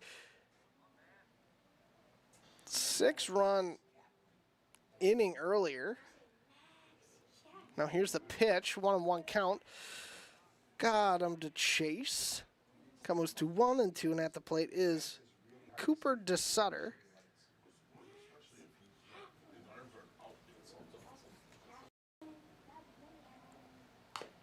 That's fouled into the dirt. Count will remain at 1-2. Johnny Stocker will be back a little later this broadcast. He's going to collect some of the fees, so I'll take back over for a little while. Obviously coming off a 1-run top of the 5th inning, so Hawks looking to get a little insurance run as count moves to 2-2 with that pitch.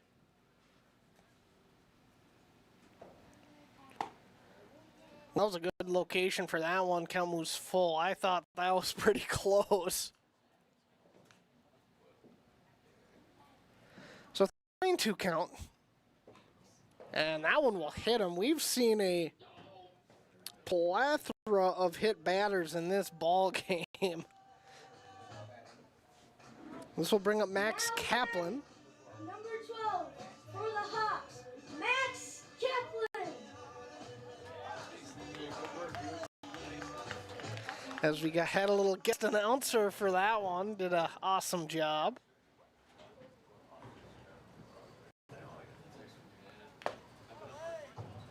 Good fastball on that one, gets Kaplan to chase.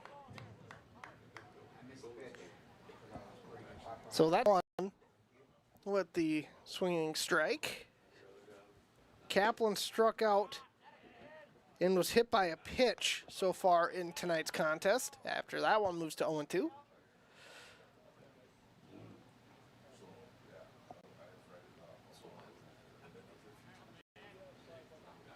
0-2. Runner on first, no one out. Hawks looking with the threats. Back out to center field. Retreating is the center fielder and will make the catch for out number 1. DeSutter will retreat back to first base. I'll bring up Brothel. Bennett Brathel, the first baseman. Technically 0 for 0 on the night with a walk and a sacrifice fly. So unofficial plate appearance. So no official plate appearance, I should say.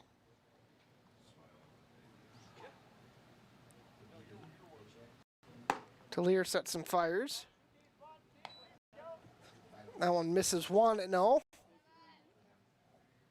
So still runner on first, only one down here in the bottom of the 5th inning. Again, Minneapolis Cobras been one of those fun non-conference rivals. Johnny was talking about the Sartell tournament, but we've seen them a few times on HCTV.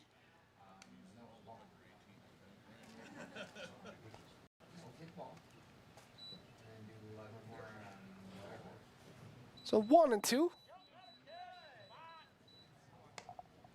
Or 2-1, 2-0, excuse me.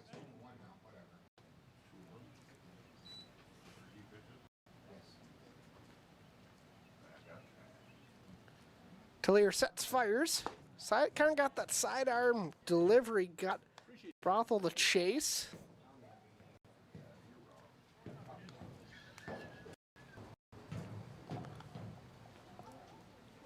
Obviously, busy week for the Hawks has got him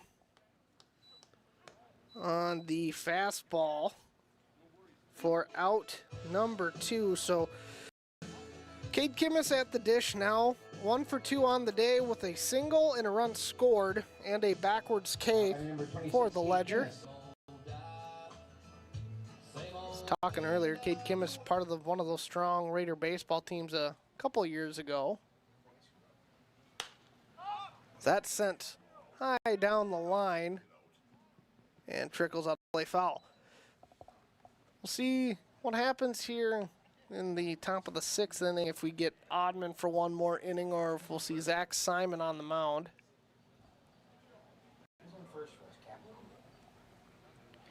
We have DeSutter over at first.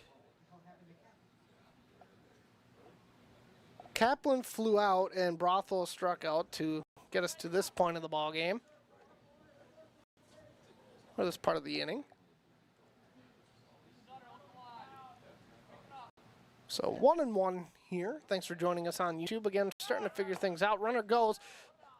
Strong throw, but way off target. And that might have hit him. Hit him right in the head. Second injury we've seen. So we hope he's okay. Wild throw caught him in the back of the helmet. He's saying, I'm good. So Selesky was walking over there to check on him, but says, no, I'm good. I want to run these bases. So 1-2. Here's a pitch. That's sent sky high into the air. Plethora of Cobras in the air. Center fielder will call for it, and the side is retired. So the Hastings Hawks threat with the base runner can't get him to cross the plate. We will take another break. Thanks for joining us for Hastings Hawks baseball on our YouTube channel.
Welcome back in to Veterans Park for the top of the 6th inning.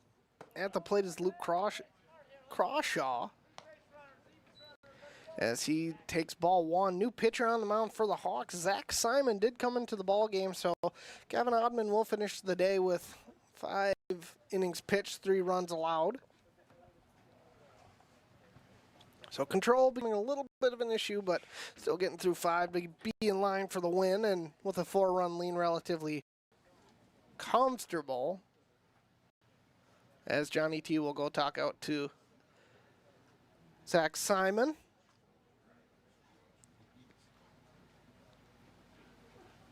So 1-0 to Crawshaw. That's sent out towards left field and down for a hit, rounding first, heading for Crawshaw, and it will be cut off by the shortstop as the Cobras have a opening double to start the 6th inning off. Now by number 18, Noah Duran.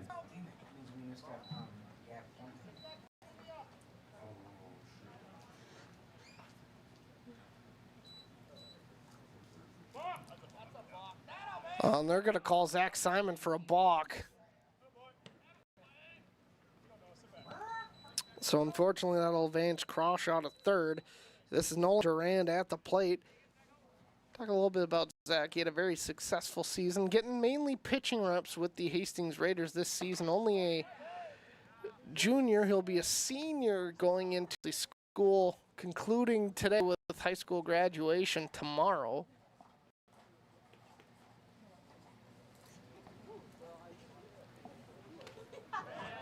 As he got him to chase with that one, quickly the count moves to 0-2.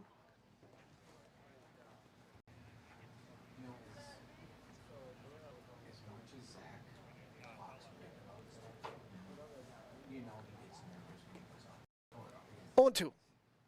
That was a filthy breaking ball, but just drops off. Count moves to 1-2.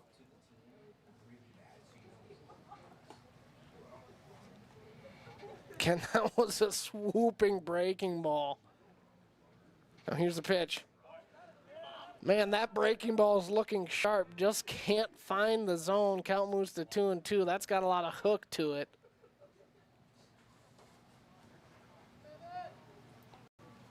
2-2, runner on third base, no outs here. Zach Simon with the pitch, goes high, and now quickly the count moves full, so in danger of allowing a walk here.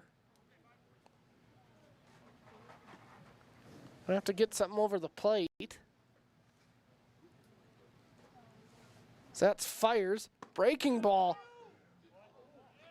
Didn't miss by much, but that will draw another walk again. His breaking ball is looking very, very good. Just got to get it to hit those spots. And now in tough situation here for Simon on the mound, first and third, no one out here in the top of the 6th.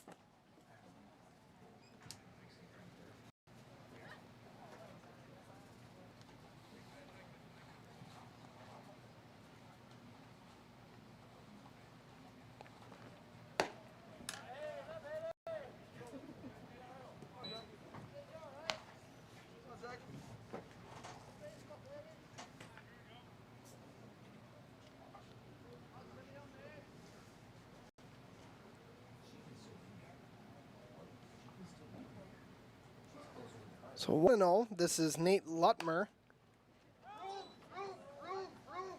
That's popped up foul, and that's a big out number 1 for Zach Simon.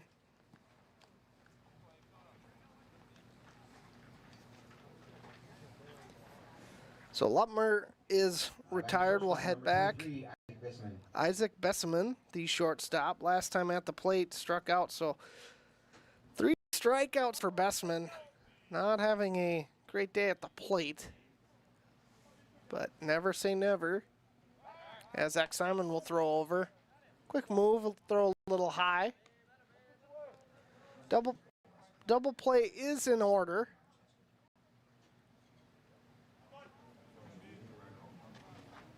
So Zach looking for a ground ball in this situation. Again, good movement on that pitch. Just can't get it in the zone. Count moves to 1-0.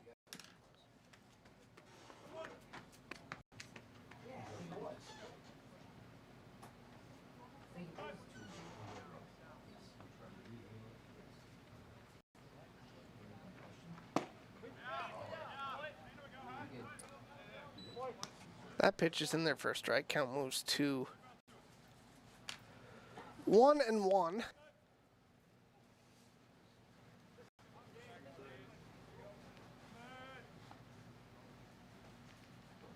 Now here's the pitch, breaking ball. Ooh, I don't. Oh, in there for a strike. We've talked about it in the press box. I wish he would make a more exaggerated strike call. Like, I thought that one was a ball, but he held it up just in front of him. Runner goes. Nice throw. Cut off by Greeter. So it takes away the double play on the stolen base, but doesn't allow that run to come home to score. But again, 2-2 count. Zach working out of a jam here. Already got one big pop out with Lutmer. So 2-2. Man, he is not missing by much with those breaking balls. They've looked gorgeous.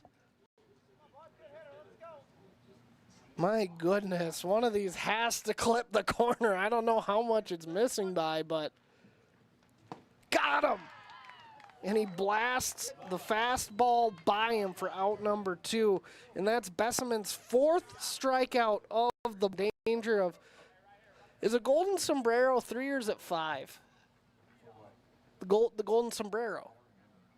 I think it's 5, isn't it? Now by number 30, Jordan Kozicki. So in danger of getting the golden sombrero. If he gets another plate appearance, and with the pace of this game, he might get one in the 8th or 9th. I'll bring up Jordan Kozicki.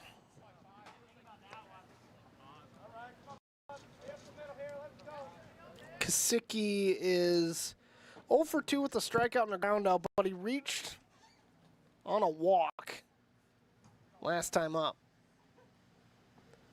0-1 pitch. Filthy breaking pitch. Count moves to 0-2. In baseball, the golden sombrero is when a batter strikes out 4 times in a single game. So it is a golden sombrero already. So Bruce confirmed the Besseman 4th strikeout is the golden sombrero. So not the stat you want to have in a ball game, but at least you get a fun hat with it, I guess. It says that one's fouled. Count will remain 0-2. Zach already at 19 pitches for the inning.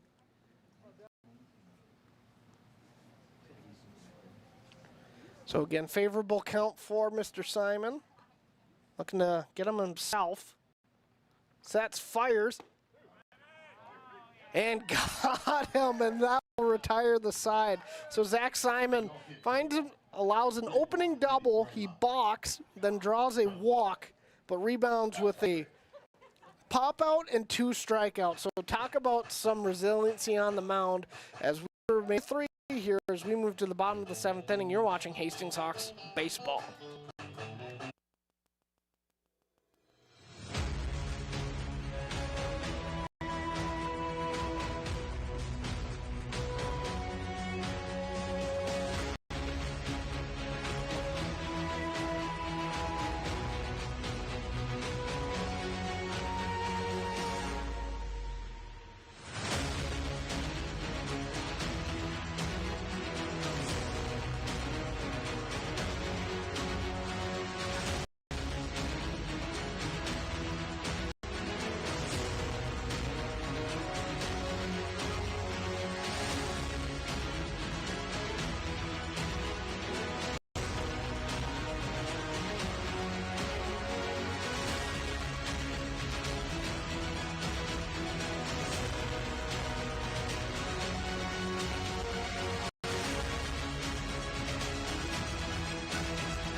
Back into Veterans Park here as Zach Simon rallied in spectacular fashion to keep this game a 7-3 ball game. Now at the dish for the Hastings Hawks is Dylan Larson.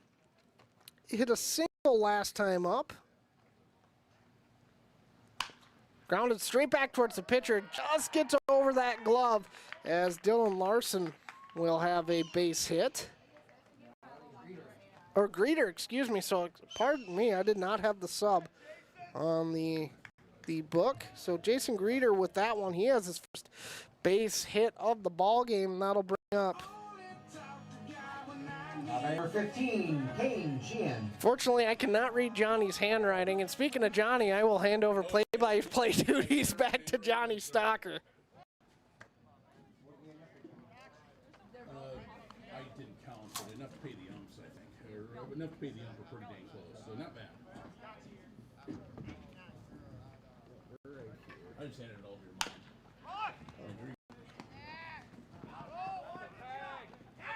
Never touched them. Play. Okay, back and little ground ball. Second baseman lunged and tagged the runner and the first for the double play. So Greeter was tagged out, and then it was Kane Sheehan who it was a 4-3 unassisted DP. So Hawks got something started, but quickly extinguished against a new pitcher to me. Was this gentleman in last inning, Hunter? Yep, he just came in. This is a new pitcher. Inning. Okay. It's Tellier. Van Tellier. And you know what? Speaking of, Derek Simon joining us in the press box now. Derek up here was down there watching that last inning, the historic last inning from Zach in his first 3 outs as a Hawk. Nice job working out of the jam there.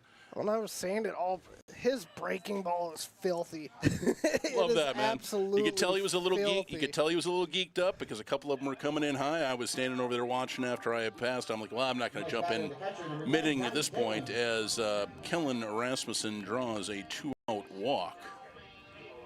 So we're sitting at 7-3 here, bottom 6. Johnny Stocker sitting here with 2016 Hastings Raider Teammate of the Year, Hunter Pinky, as that one is slapped into left field. Tegland is going to have a single and head to second for a double. Just kind of slaps one towards the left center field gap on the first pitch, and Tegland is aboard, and the Hawks suddenly have 2 runners in scoring position. Now batting 32, Max Krebs. Was I right on the year there, Hunter? Was it 2016? Yep, 2016. I love it. I love Coach Shaleski won't ever let that one down. I actually found my plaque the other day, and I rehung it up on my wall. I love it, man. As well you should. As well you should. So Krebs suddenly with 2 runners in scoring position here with 2 outs in the 6th. Hawks up 4, looking for more.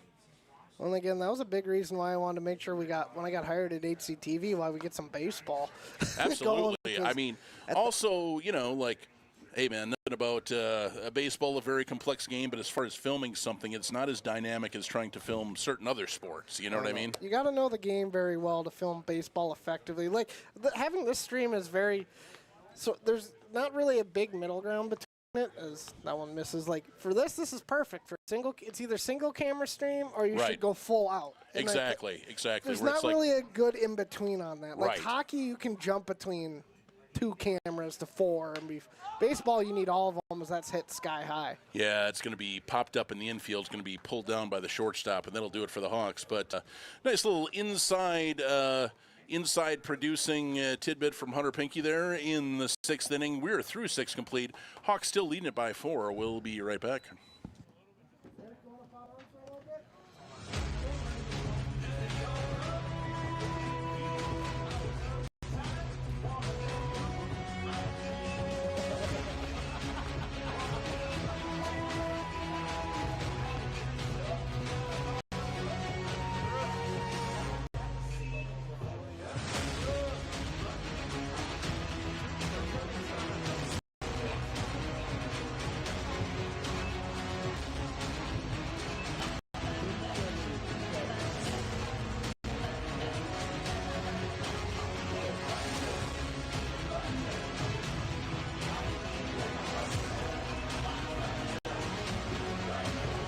Now in center field, number 2, Cooper Hagel.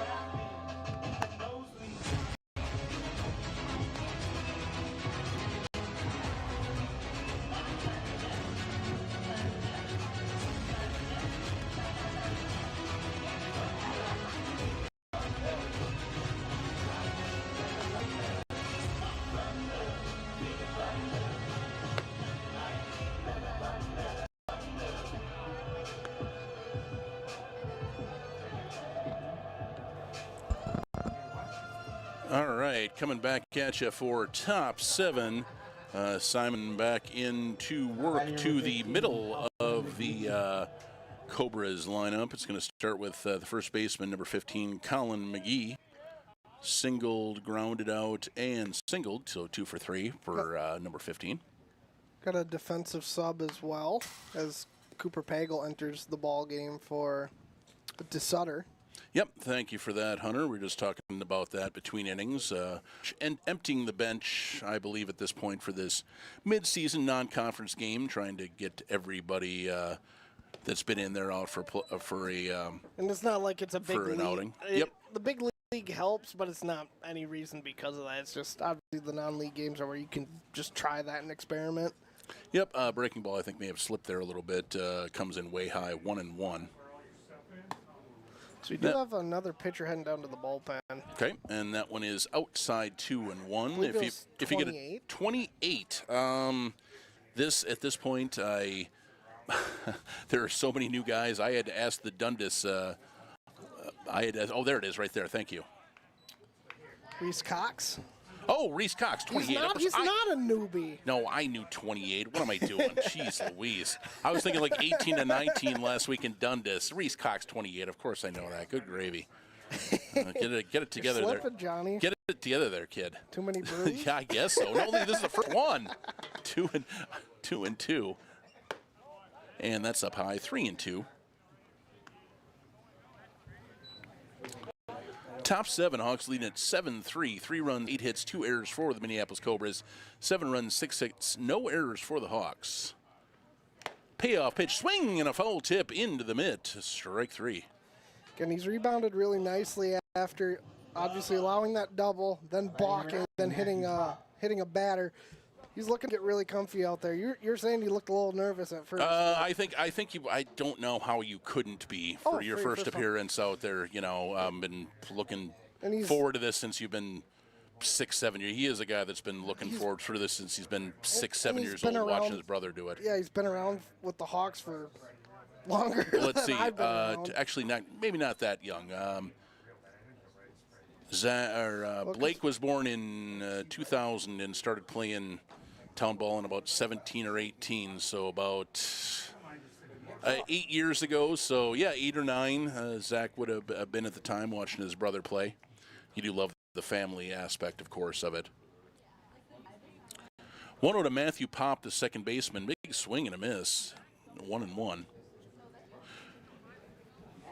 Yeah, like you said, after that double balk and then walking a batter, Pop out in 3 straight strikeouts. So starting to feel it now a little bit, and they're 1-2. So yeah, really starting to feel it after that. It was a great job by him, like in that situation, not letting it get to you. I mean, first and third, nobody outs, to get out of it with no runs allowed. That is a phenomenal breaking ball. Drops it right across. Goodness. You feeling some adrenaline today? As that is a K looking 4 in a row put down on strikes by Simon. Well, in between innings, I said that same thing to Bruce. That breaking ball's filthy. And we both said, why didn't he get more time? And he's kind of varsity time, and he's kind of making a case today. Right. I mean, he's rested. I mean, we'll see. He's going to be playing American Legion ball this summer, so we'll see if we get him out there getting some starts. Got 2 starts for varsity this year, and against North St. Paul, and allowed 1 run in 7 innings both times. And a plethora of relief appearances, too. Pretty much their first guy out of the bullpen for much of the season. Him and Brady Hendrickson were kind of their 1-2 out of the bullpen. And they're only getting Hendrickson back graduating a lot, too, on the mound, so it'll be obviously Gillespie graduating. Yep. Their big cannon arm, so maybe Zach can fill that slot. Well, it's all the pretty much starters. They kind of said coming into this year, it's like, as that is grounded over to third base, nice backhand pick by Rasmussen, beautiful throw over to first base. Ras is so smooth over there at first base, but a nice 1-2-3 inning for Zach Simon. We are at the stretch through 7.5, 7-3 Hawks. We'll be right back.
2, Cooper Pagel.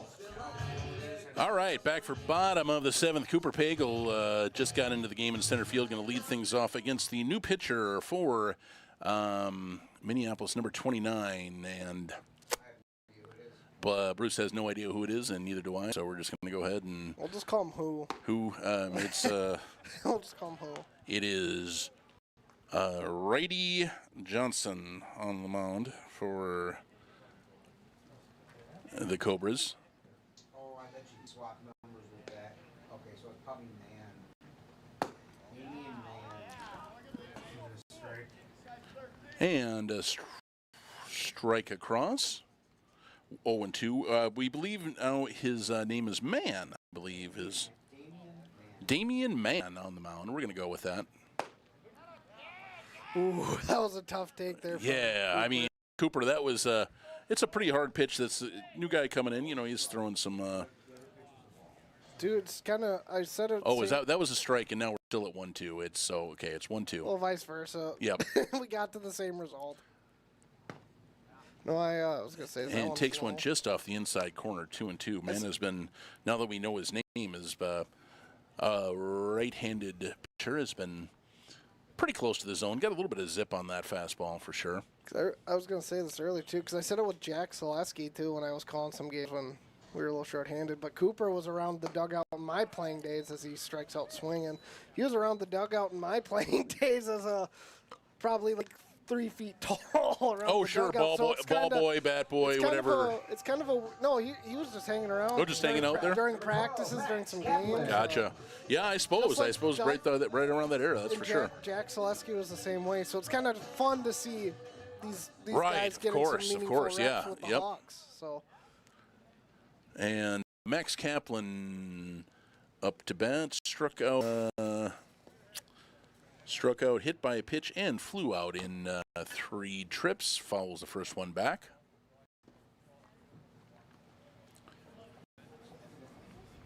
I believe Kaplan was dealing with some injuries earlier this season. It looks like he's playing at shortstop, though, so it looks like he's ready to go and play some ball for the Hawks this summer as he fouls that little foul tip right at the plate, 0-2.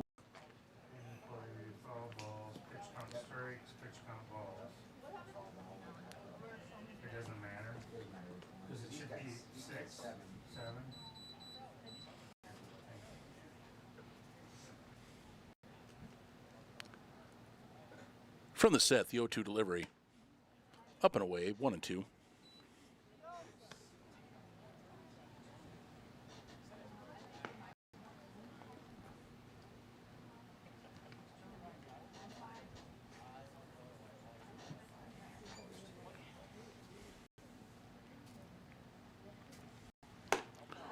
That is high. Good. Kaplan bat flinched off his shoulder, but held it back for ball 2. As a man tried to tempt him with some high cheese there.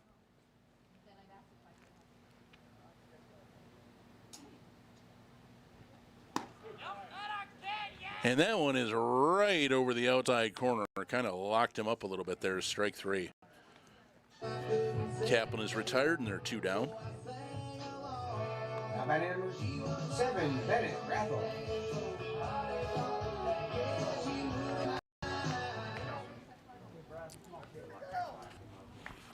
Here is Brathel, walked, hit a sac fly, and struck out. Scored and drove in a run in 2 separate at-bats back in that big 6-run third inning, which really had been the difference in the game. 2 in the first, 1 in the 5th for the Cobras, and that big 3-run 6th, 1 more across in the... 6-run third, excuse me, 1 more across in the 4th for our 7-3 score we stand at as strike 2 across to Brathel.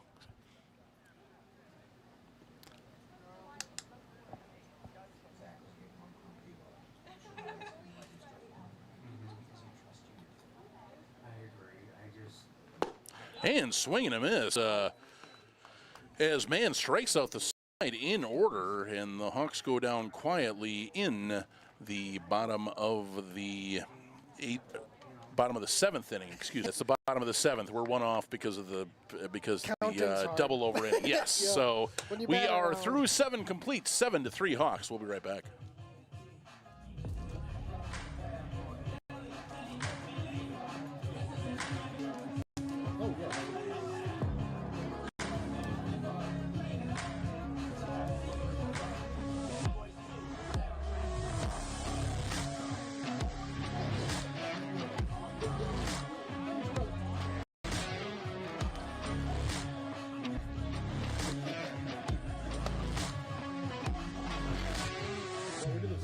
I was out there the first time.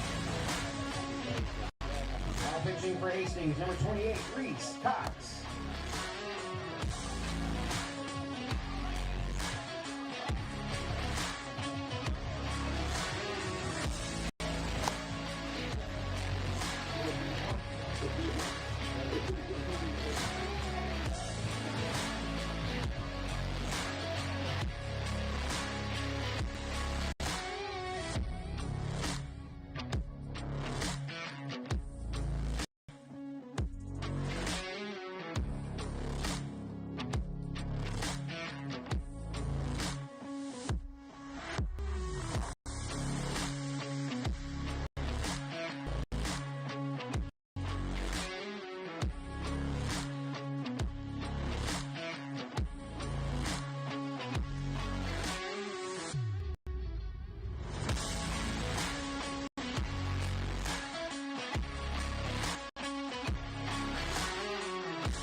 All right, back at you for the top of the 8th. Reese Cox coming in to work this inning against the first batter, Stephen Paulson of the Cobras.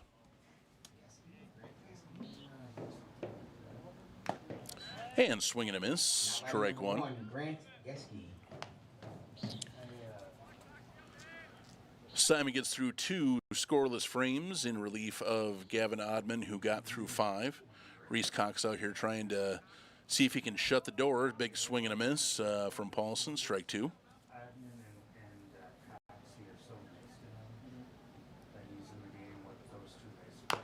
1-2, just a little nubber foul at the plate. Paulson managed to stay alive.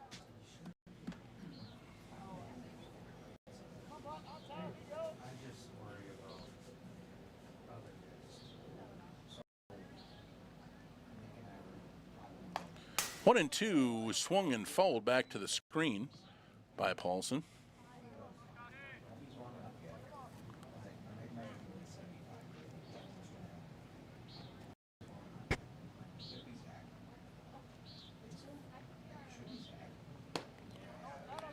Outside, 2-2.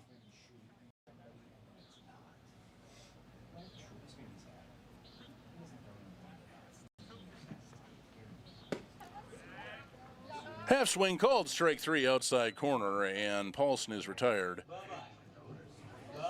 Cox gets his first strikeout. Now batting number 9, Luke Crawshaw. So here's Crawshaw, the center fielder, single, ground out, and a double.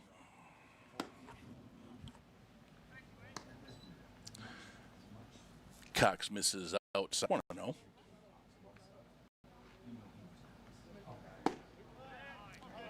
And that one catches the outside corner. Anthony's 1-1.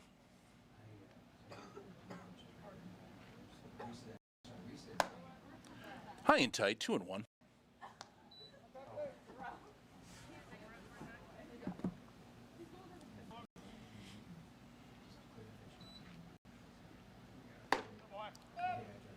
Upstairs, 3-1.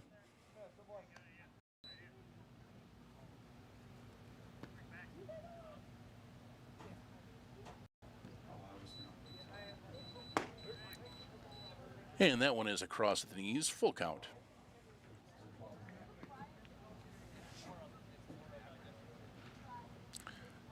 Payoff pitch is poked foul towards the concession stand, out to the right. Some lucky fan just earned $1 courtesy of the Michael Thorson Insurance Agency.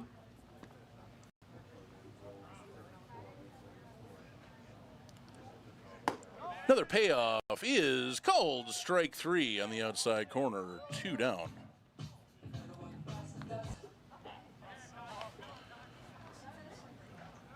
Two straight victims looking for Reese Cox to start the top of the 8th inning is going to bring up Nolan Durand.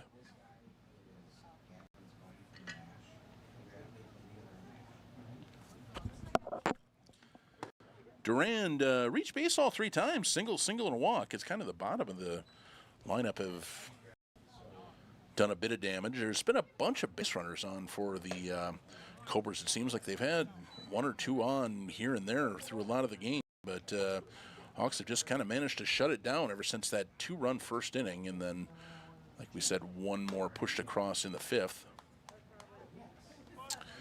But left 2 in the 6th. Left a couple in the 4th. Left a couple in the 2nd. So, yeah, opportunities there for the Cobras. And big, cutting them in, 2-2.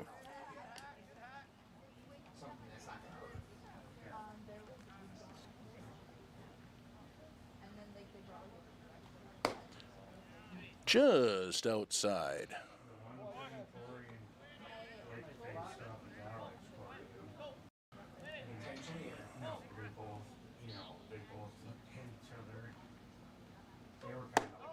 And up high, ball 4.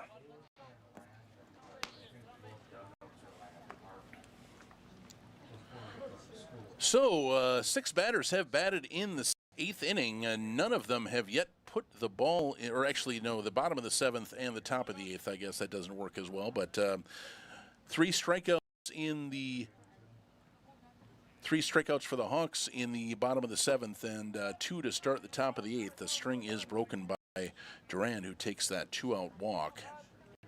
Nate Lutmer, the 9-hitter,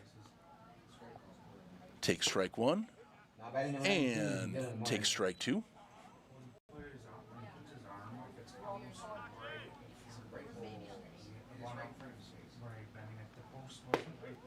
And strike 3 called. So, yeah, nobody does end up putting a ball in play for the last full inning as Reese Cox, around a walk, strikes out all 3 batters looking here in the top of the 8th inning. We will head to the bottom of the 8th. 7-3 Hawks. Will be right back.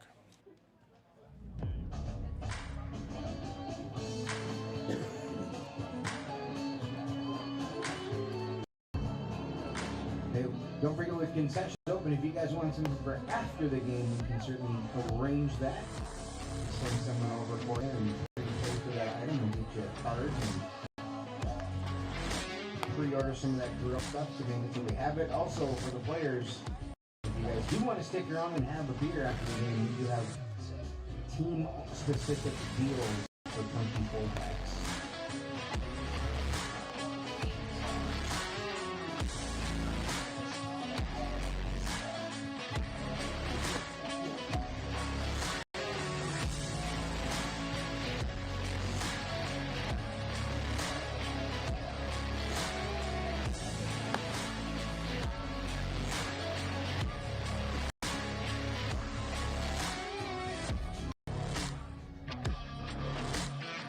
Leading off for Hastings, number 20, Evan Curran.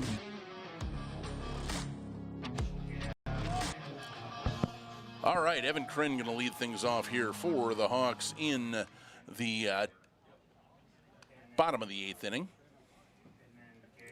He is hitting in Cade Kimmis' spot, I believe. Yes, he did come in, I believe, inning or so ago for Cade. Yep, there it was. There's the mark. He came in for the 7th.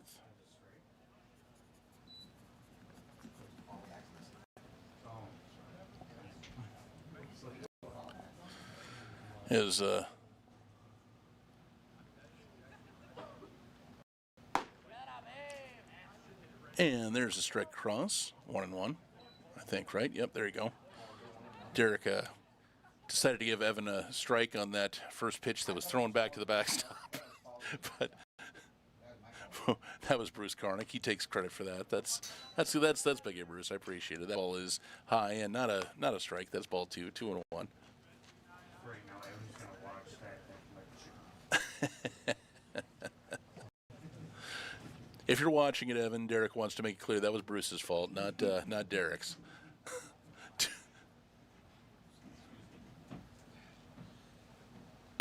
2-1 is up high. 3-1.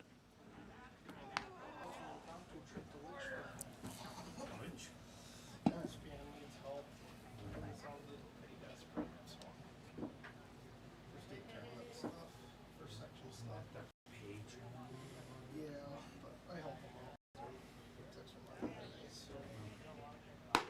3-1 is way outside, and Kryn will draw a leadoff walk here in the bottom of the 8th.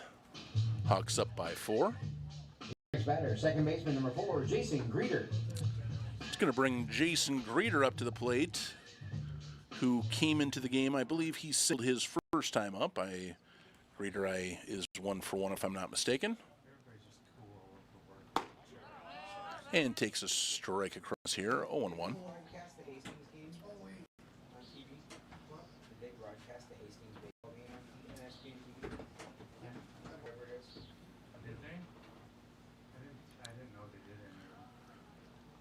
From the stretch comes home. Greeter takes a cut and misses, 0-2.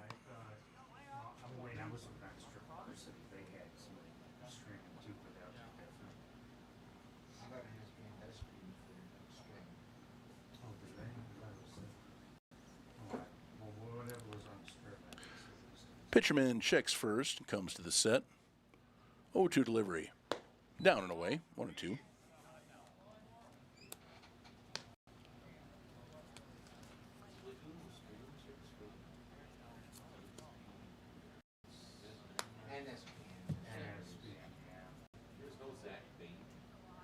Oh, yep, I've worked with him. Yeah, okay. I did too. He's a good dude. Yeah, he does a lot of wrestling. Little chopper foul baseline.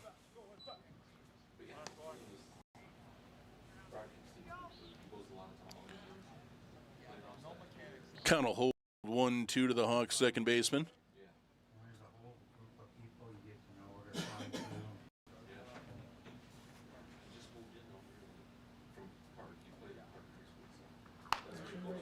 do. And just gets a piece of that, kind of spins that off to the right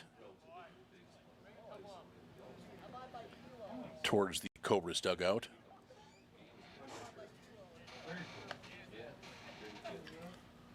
And I'm not sure if that's the Cobras manager or the Cobra commander, if you will, who throws the ball back into the umpire.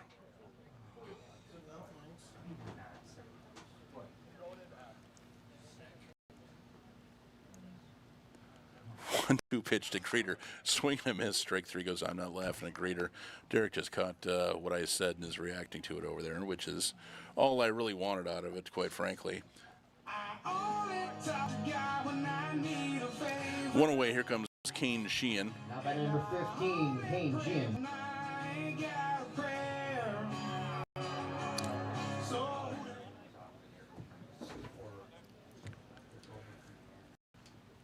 Sheehan grounded into that double play to second base, where Greeter tagged out and thrown over first his first time up. Takes a cut and fouls it off. It's creative. I think it's so bad. It's fun. That's what I like. Yeah, that's all.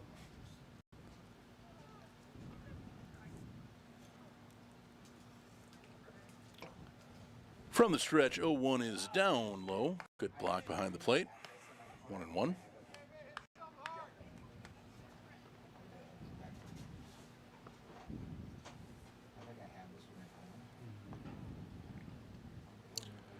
Bottom of the 8th, Hawks leading by 4. Looking for some insurance here. At the middle of their lineup coming up as Sheehan gets a piece of that and fouls that off to the left over the Hawks dugout. One in the dark. It's going to be worth a buck, courtesy of the Michael Thorson Insurance Agency.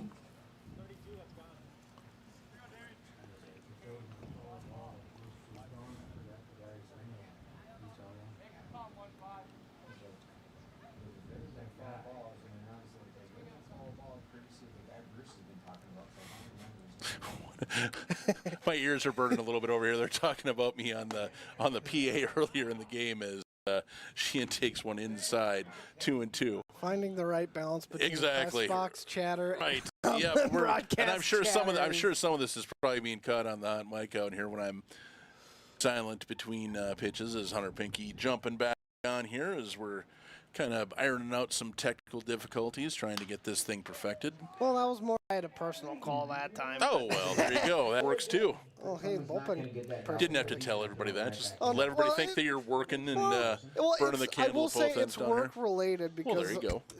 it's section time and people are asking for help, and I forgot I had a graduation tomorrow when someone asked me to go up and do a baseball game in Litchfield tomorrow. Litchfield is a haul. The state tournament About was there. 2 hours from Yeah. here, and I told him yes, but then I realized, oh crap, I have a graduation tomorrow. But so if you were to go to Litchfield, you have to make sure to It's a stop. You need to make sure to pull over about 10 miles before you go to Litchfield and visit Darwin, Minnesota, the home of the largest ball of twine in the world, woven by one man and made famous by Weird Al Yankovic on his 1989 Okay. classic UHF. Yes. So I feel bad for committed to him, yes, but I'm like, well, I committed to that graduation first. So. Well, fair enough. But Yeah, that's Litchfield's one of the ballparks I've wanted to see. Litchfield is. We went to Litchfield for state. It's a really cool place. Delano and Dassel were phenomenal in their own way, but Litchfield is more like kind of an open park like this. So Yep. it's kind of like the top end of, I think, what we could be if we had the right investment and the right money involved. Because they got all kinds of space and they utilize it very well.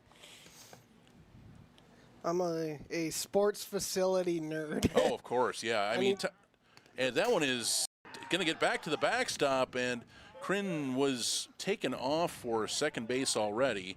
He will not get a stolen base since it does end up being a walk for Kane Sheehan. Now batting number 14, Kellen Rasmussen. And that's going to bring up Rass, who is fly goal, single walk, run scored, and a couple RBIs. So another nice game at the plate for Kellen. Just a kind of a steadying force in the middle of this Hawks lineup. Also made some nice plays over at third base today.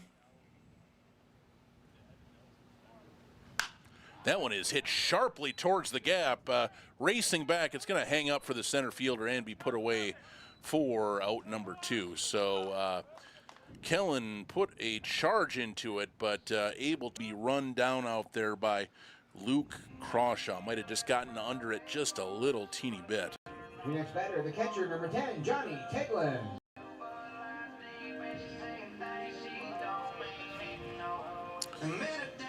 So first and second, 2 down. Johnny Teglin now up to the plate. Johnny was hit by a pitch in the third and scored and doubled his last time up.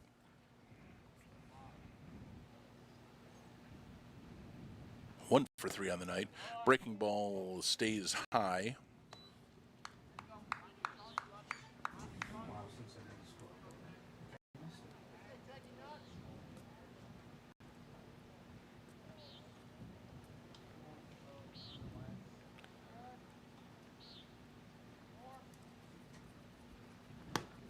And inside, 2-0.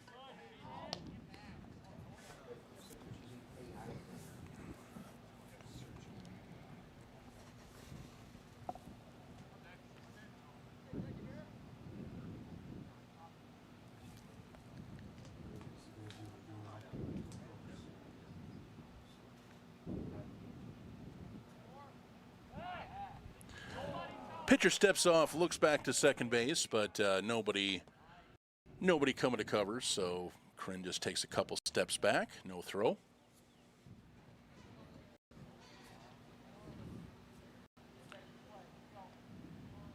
Two delivery coming to Teglin.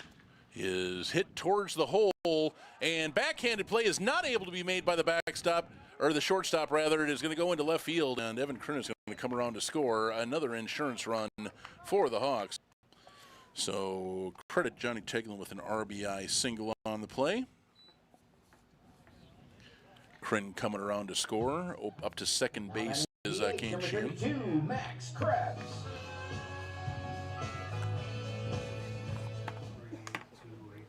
Hawks have done a nice job of just getting runners on base, even if they're not always getting them across. They're keeping the pressure on, even with a relatively safe lead. They're keeping that good amount of pressure on. And that one is grounded back to the pitcher, and pitcher stops it, or it goes off his glove, and shortstop comes over to field it, but is going to have no play. So just a hard shot by hard grounder right back to the pitcher by Krebs, just ticks off his glove. And that's going to be an infield single. Just ticked off the glove and kind of into no man's land. Shortstop came up with the ball and nowhere to go with it.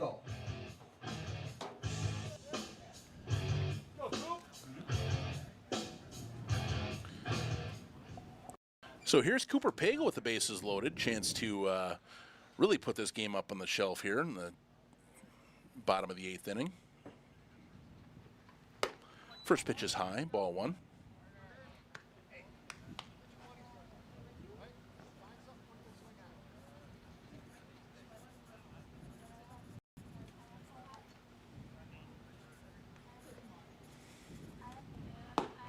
Cut and a miss, 1-1.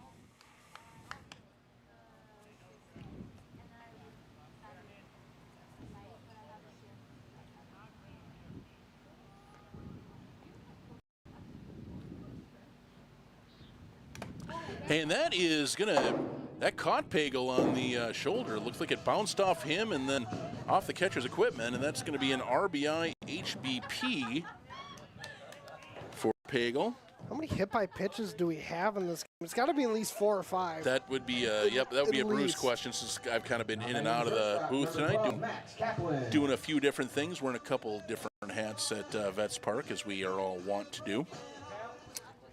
So they're still loaded up for Kaplan. Hawks up 9-3, and I mean, at this point, Kaplan would be the walk-off run, as the Hawks pushing across 4 more would end this game right here, but there are 2 outs at this point.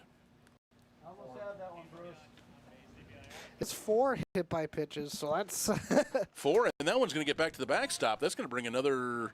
Yes, the catcher cannot recover it. It's going to bring another run across, as that's going to bring, I believe that is Johnny Tegland home to score. And again, I think what's been really the Achilles heel for the Cobras, too, is they've just lost their control. They've just lost their control. A lot of walks set up these situations. Absolutely. Pitches. That's been what's killing. Not bad defensive play. Sure, yeah. It's just been tough pitching. Yeah, it has been really getting behind batters a lot, too, and really giving batters a good, just getting behind 2-1, 3-1. You can look fastball. And this pitcher, man, he got the Hawks down 1-2-3 all on strikeouts. Struck out the side last inning, but like you said, Hunter has really had some trouble here. And too, we don't see Minneapolis super regularly. Sure. Like once or twice a year, so we don't know what they're like, if this is their regular lineup or if this is their. Oh, absolutely. Obviously, if you're watching on YouTube, let us know. Yeah. But, they might be getting some different guys in there too. Oh, and I would think for a non-conference guy game, most of the guys that made the trip similarly to what we have out there. So yeah, this inning, walk, strikeout, walk, fly out, single, hit by pitch, and there you go. 3 more across here for the Hawks, and really opened this thing up 10-3. That is peeled off to the left. We've still got a full count going to Max Kaplan here.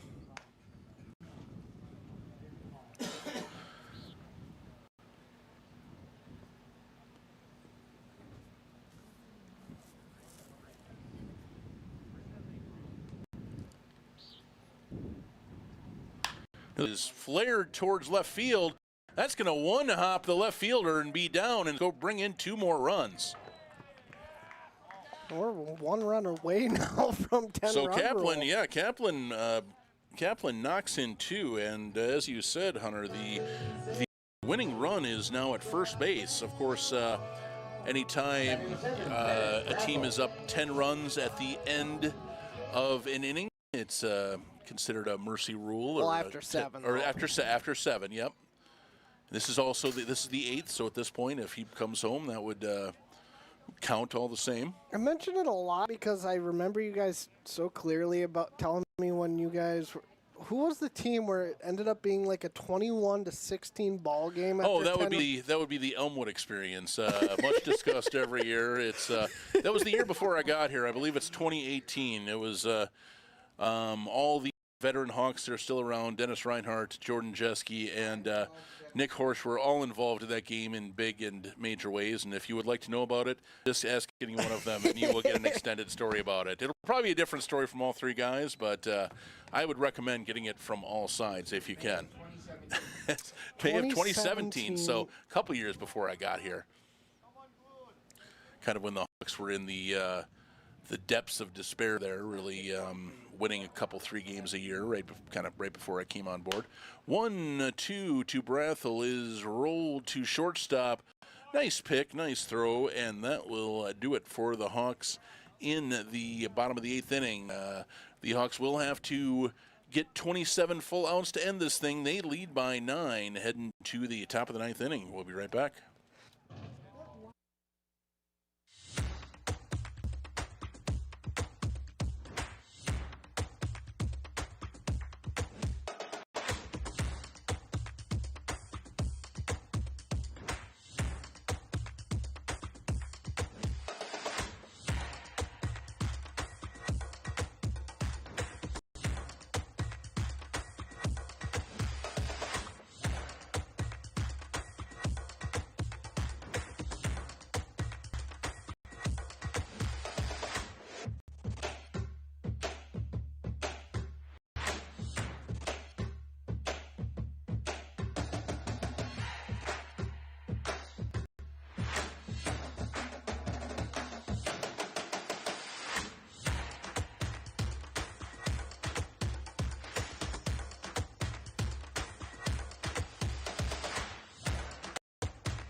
Now batting number 13, that guy. Okay, we got a new batter, number 13 pinch hitter. As we said, Minneapolis emptying the bench. A lefty coming in to face Reese Cox for the top of the 9th inning. To quote Bruce, it's that guy. So Yes, we'll sir. run with that guy. Too bad who's not on first. Drew Rosenstein. Ray Rosenstein. There you go. I love town ball, but sometimes I do wish we had a little information sometimes. It's it kind of depends on what you're doing. Some Oh, teams right. just run it like, it's a just casual it's team, just yeah. 20 guys coming out to play a game, you know what I mean? They don't do the full 100%. experience. It's the better ones, of course, the ones that, it's yeah. have the concessions going, have the full thing, and it's not cheap it's not cheap to do this either. It's you know not what I mean? always that, Yeah. too, but just like a roster, Roster, brief sure. info if you got any, like... You Usually- can't always get a Vets Park experience. Yeah, for like- sure. Usually if you're there as a 2-pitch swing and a miss, strike 3, so 1 away. Speaking of what, do we know where Minneapolis plays their home games? Would it be at Parade? I'm guessing Parade A Stadium? lot of it, probably it is, because I think there's a lot of Minneapolis teams that play there, and I think that's why they like to play a lot of their non-conference games on the road to get reps in and not have to Hog the field or fight for it. or fight for it or pay for it, because I believe Yeah. they pay for field time. They have to pay for the umpires. Their players a lot of times will have to pay for parking. Yeah. If they're in a place No, like it that. makes sense. So, again, they've been doing this a few years now, at least 5-ish years, maybe Sure. 4 or 5 years. I think Oh, for sure. Minneapolis is coming down. Oh yeah. I think they do. That's the type of team we've had. We've also hosted the Minneapolis River Rats down here. Hudson too. Hudson has a River Rat, but yeah, like for Minneapolis, Baseball Yeah. 365 is another Metro team that Okay. we've talked to. They're based in Bloomington, and They've flaked a few times on us though. they have their owner owns the thing. It's like we hosted them for quite a few. There was a couple years where something happened, but. Yeah, it's the owner of the baseball supply store, Baseball 365 up in Bloomington. He's come down and played here a few times. That one is strike 3 called on the outside corner. So Reese Cox rings up another batter, and there are 2 away as we're sitting here going on about this and that. Reese Cox has faced 6 batters so far in this game and struck out 5 and walked 1 of them. And last chance for the Cobras is going to be, let's make sure it's the same batter. It is number 12. Number 12, Lindstrom. So, yeah, emptying their bench or the river here. And a big cut and a miss, 1-1. Yeah, one team I've always wanted to see down here, I know just because I'm biased, I work for Town Square too. I'd love to see the Stocksman's Irish come down here. Yeah, that. Oh, you know what? Gosh, I would love for them to come down here and play a game. They like to play 7 sometimes though, which is fine. Okay, yeah, sure. But I'd love to see the Irish come here and play a game. I'm trying to think who we had that was a. We didn't have Stockman's. We had the Lions Pub Warriors down here a couple years ago. Is what it was. That was a TV game too. Yes, I believe they were. Correct. I remember because you guys were looking for a last-minute opponent as he draws a walk and they get a late inning opportunity. But I remember after Sean was like, "Yeah, I'd love to have these guys back down here," and they're a good team too. Lions Pub was good at the time. They're a good team, and that's a team that we may not. We didn't see their best pitchers, I think, but they went deep in state that year, and I think they might have even made the final weekend in Class A. So yeah, a very good ball club. All 3 teams we're talking about, all sponsored, not like a town specific absolutely, team. and that's what a lot of them are. Once they get into the metro, everything gets so expensive. Sponsored by, there's Air Freight Unlimited. There's a few places, kind of inside the loop teams. As this is Matthew. Okay, is Matthew Pop? So it is still the starting second baseman. Bruce just sent me the line score from the Elmwood Experience. There it is. The Elmwood Experience is that one is across 2-1 to Pop. So, yeah, 7 batters faced by Reese Cox now. 5 strikeouts, 2 walks. We'll see which one Matthew Pop is going to takes a strike there, 2-2. So.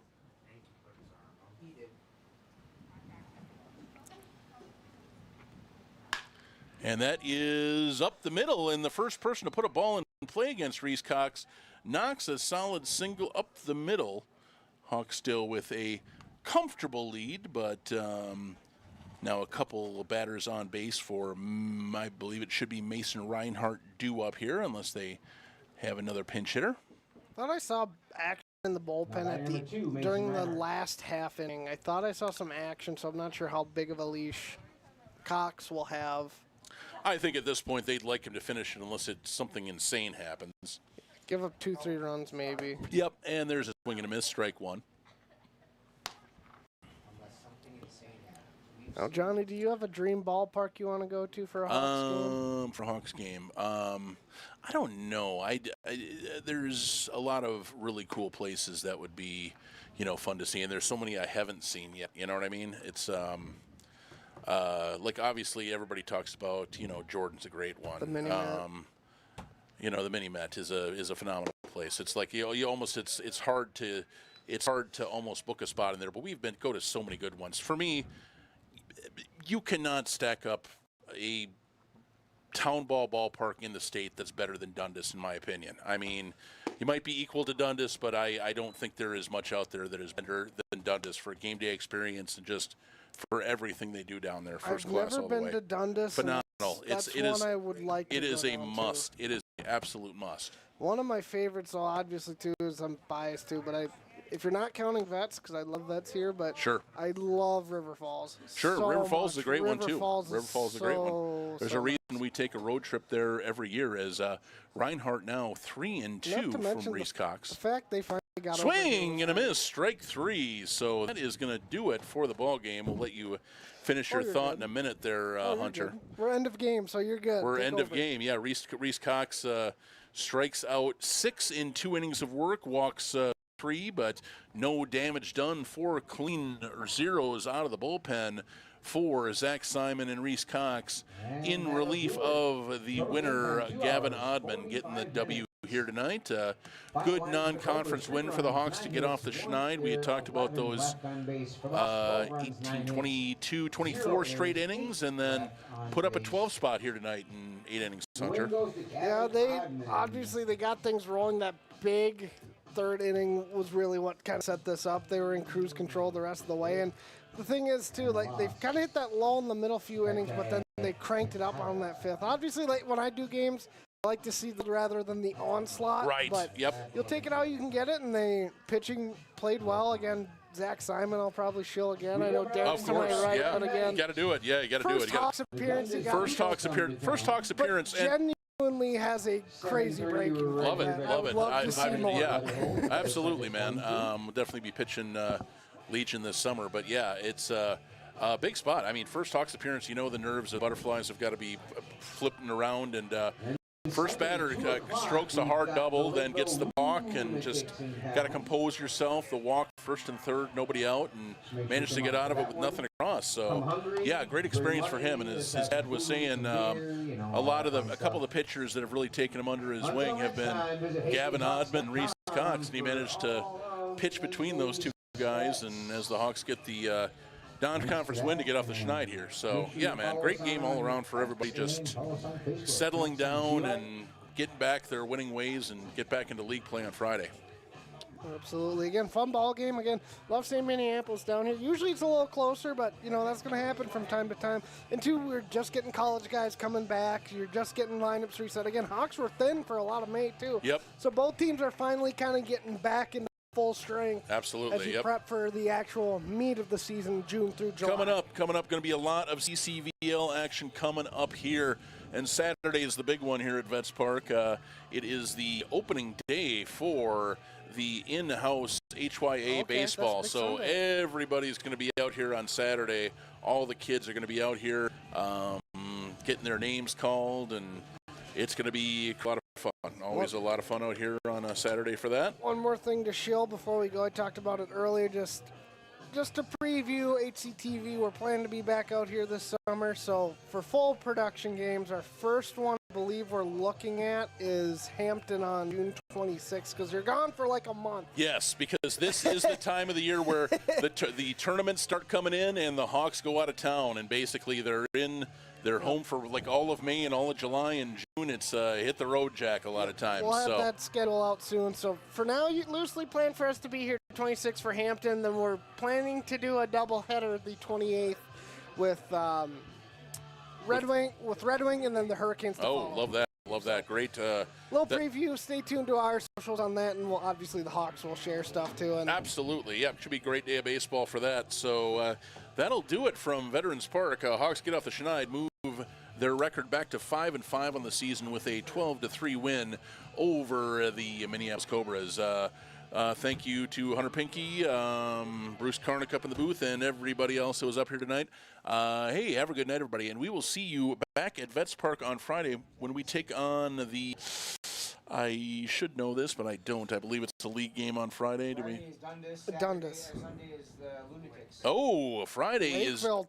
is Dundas, and Sunday is the new kids on the block in the CCVL, the Lakeville Lunatics, visiting Vets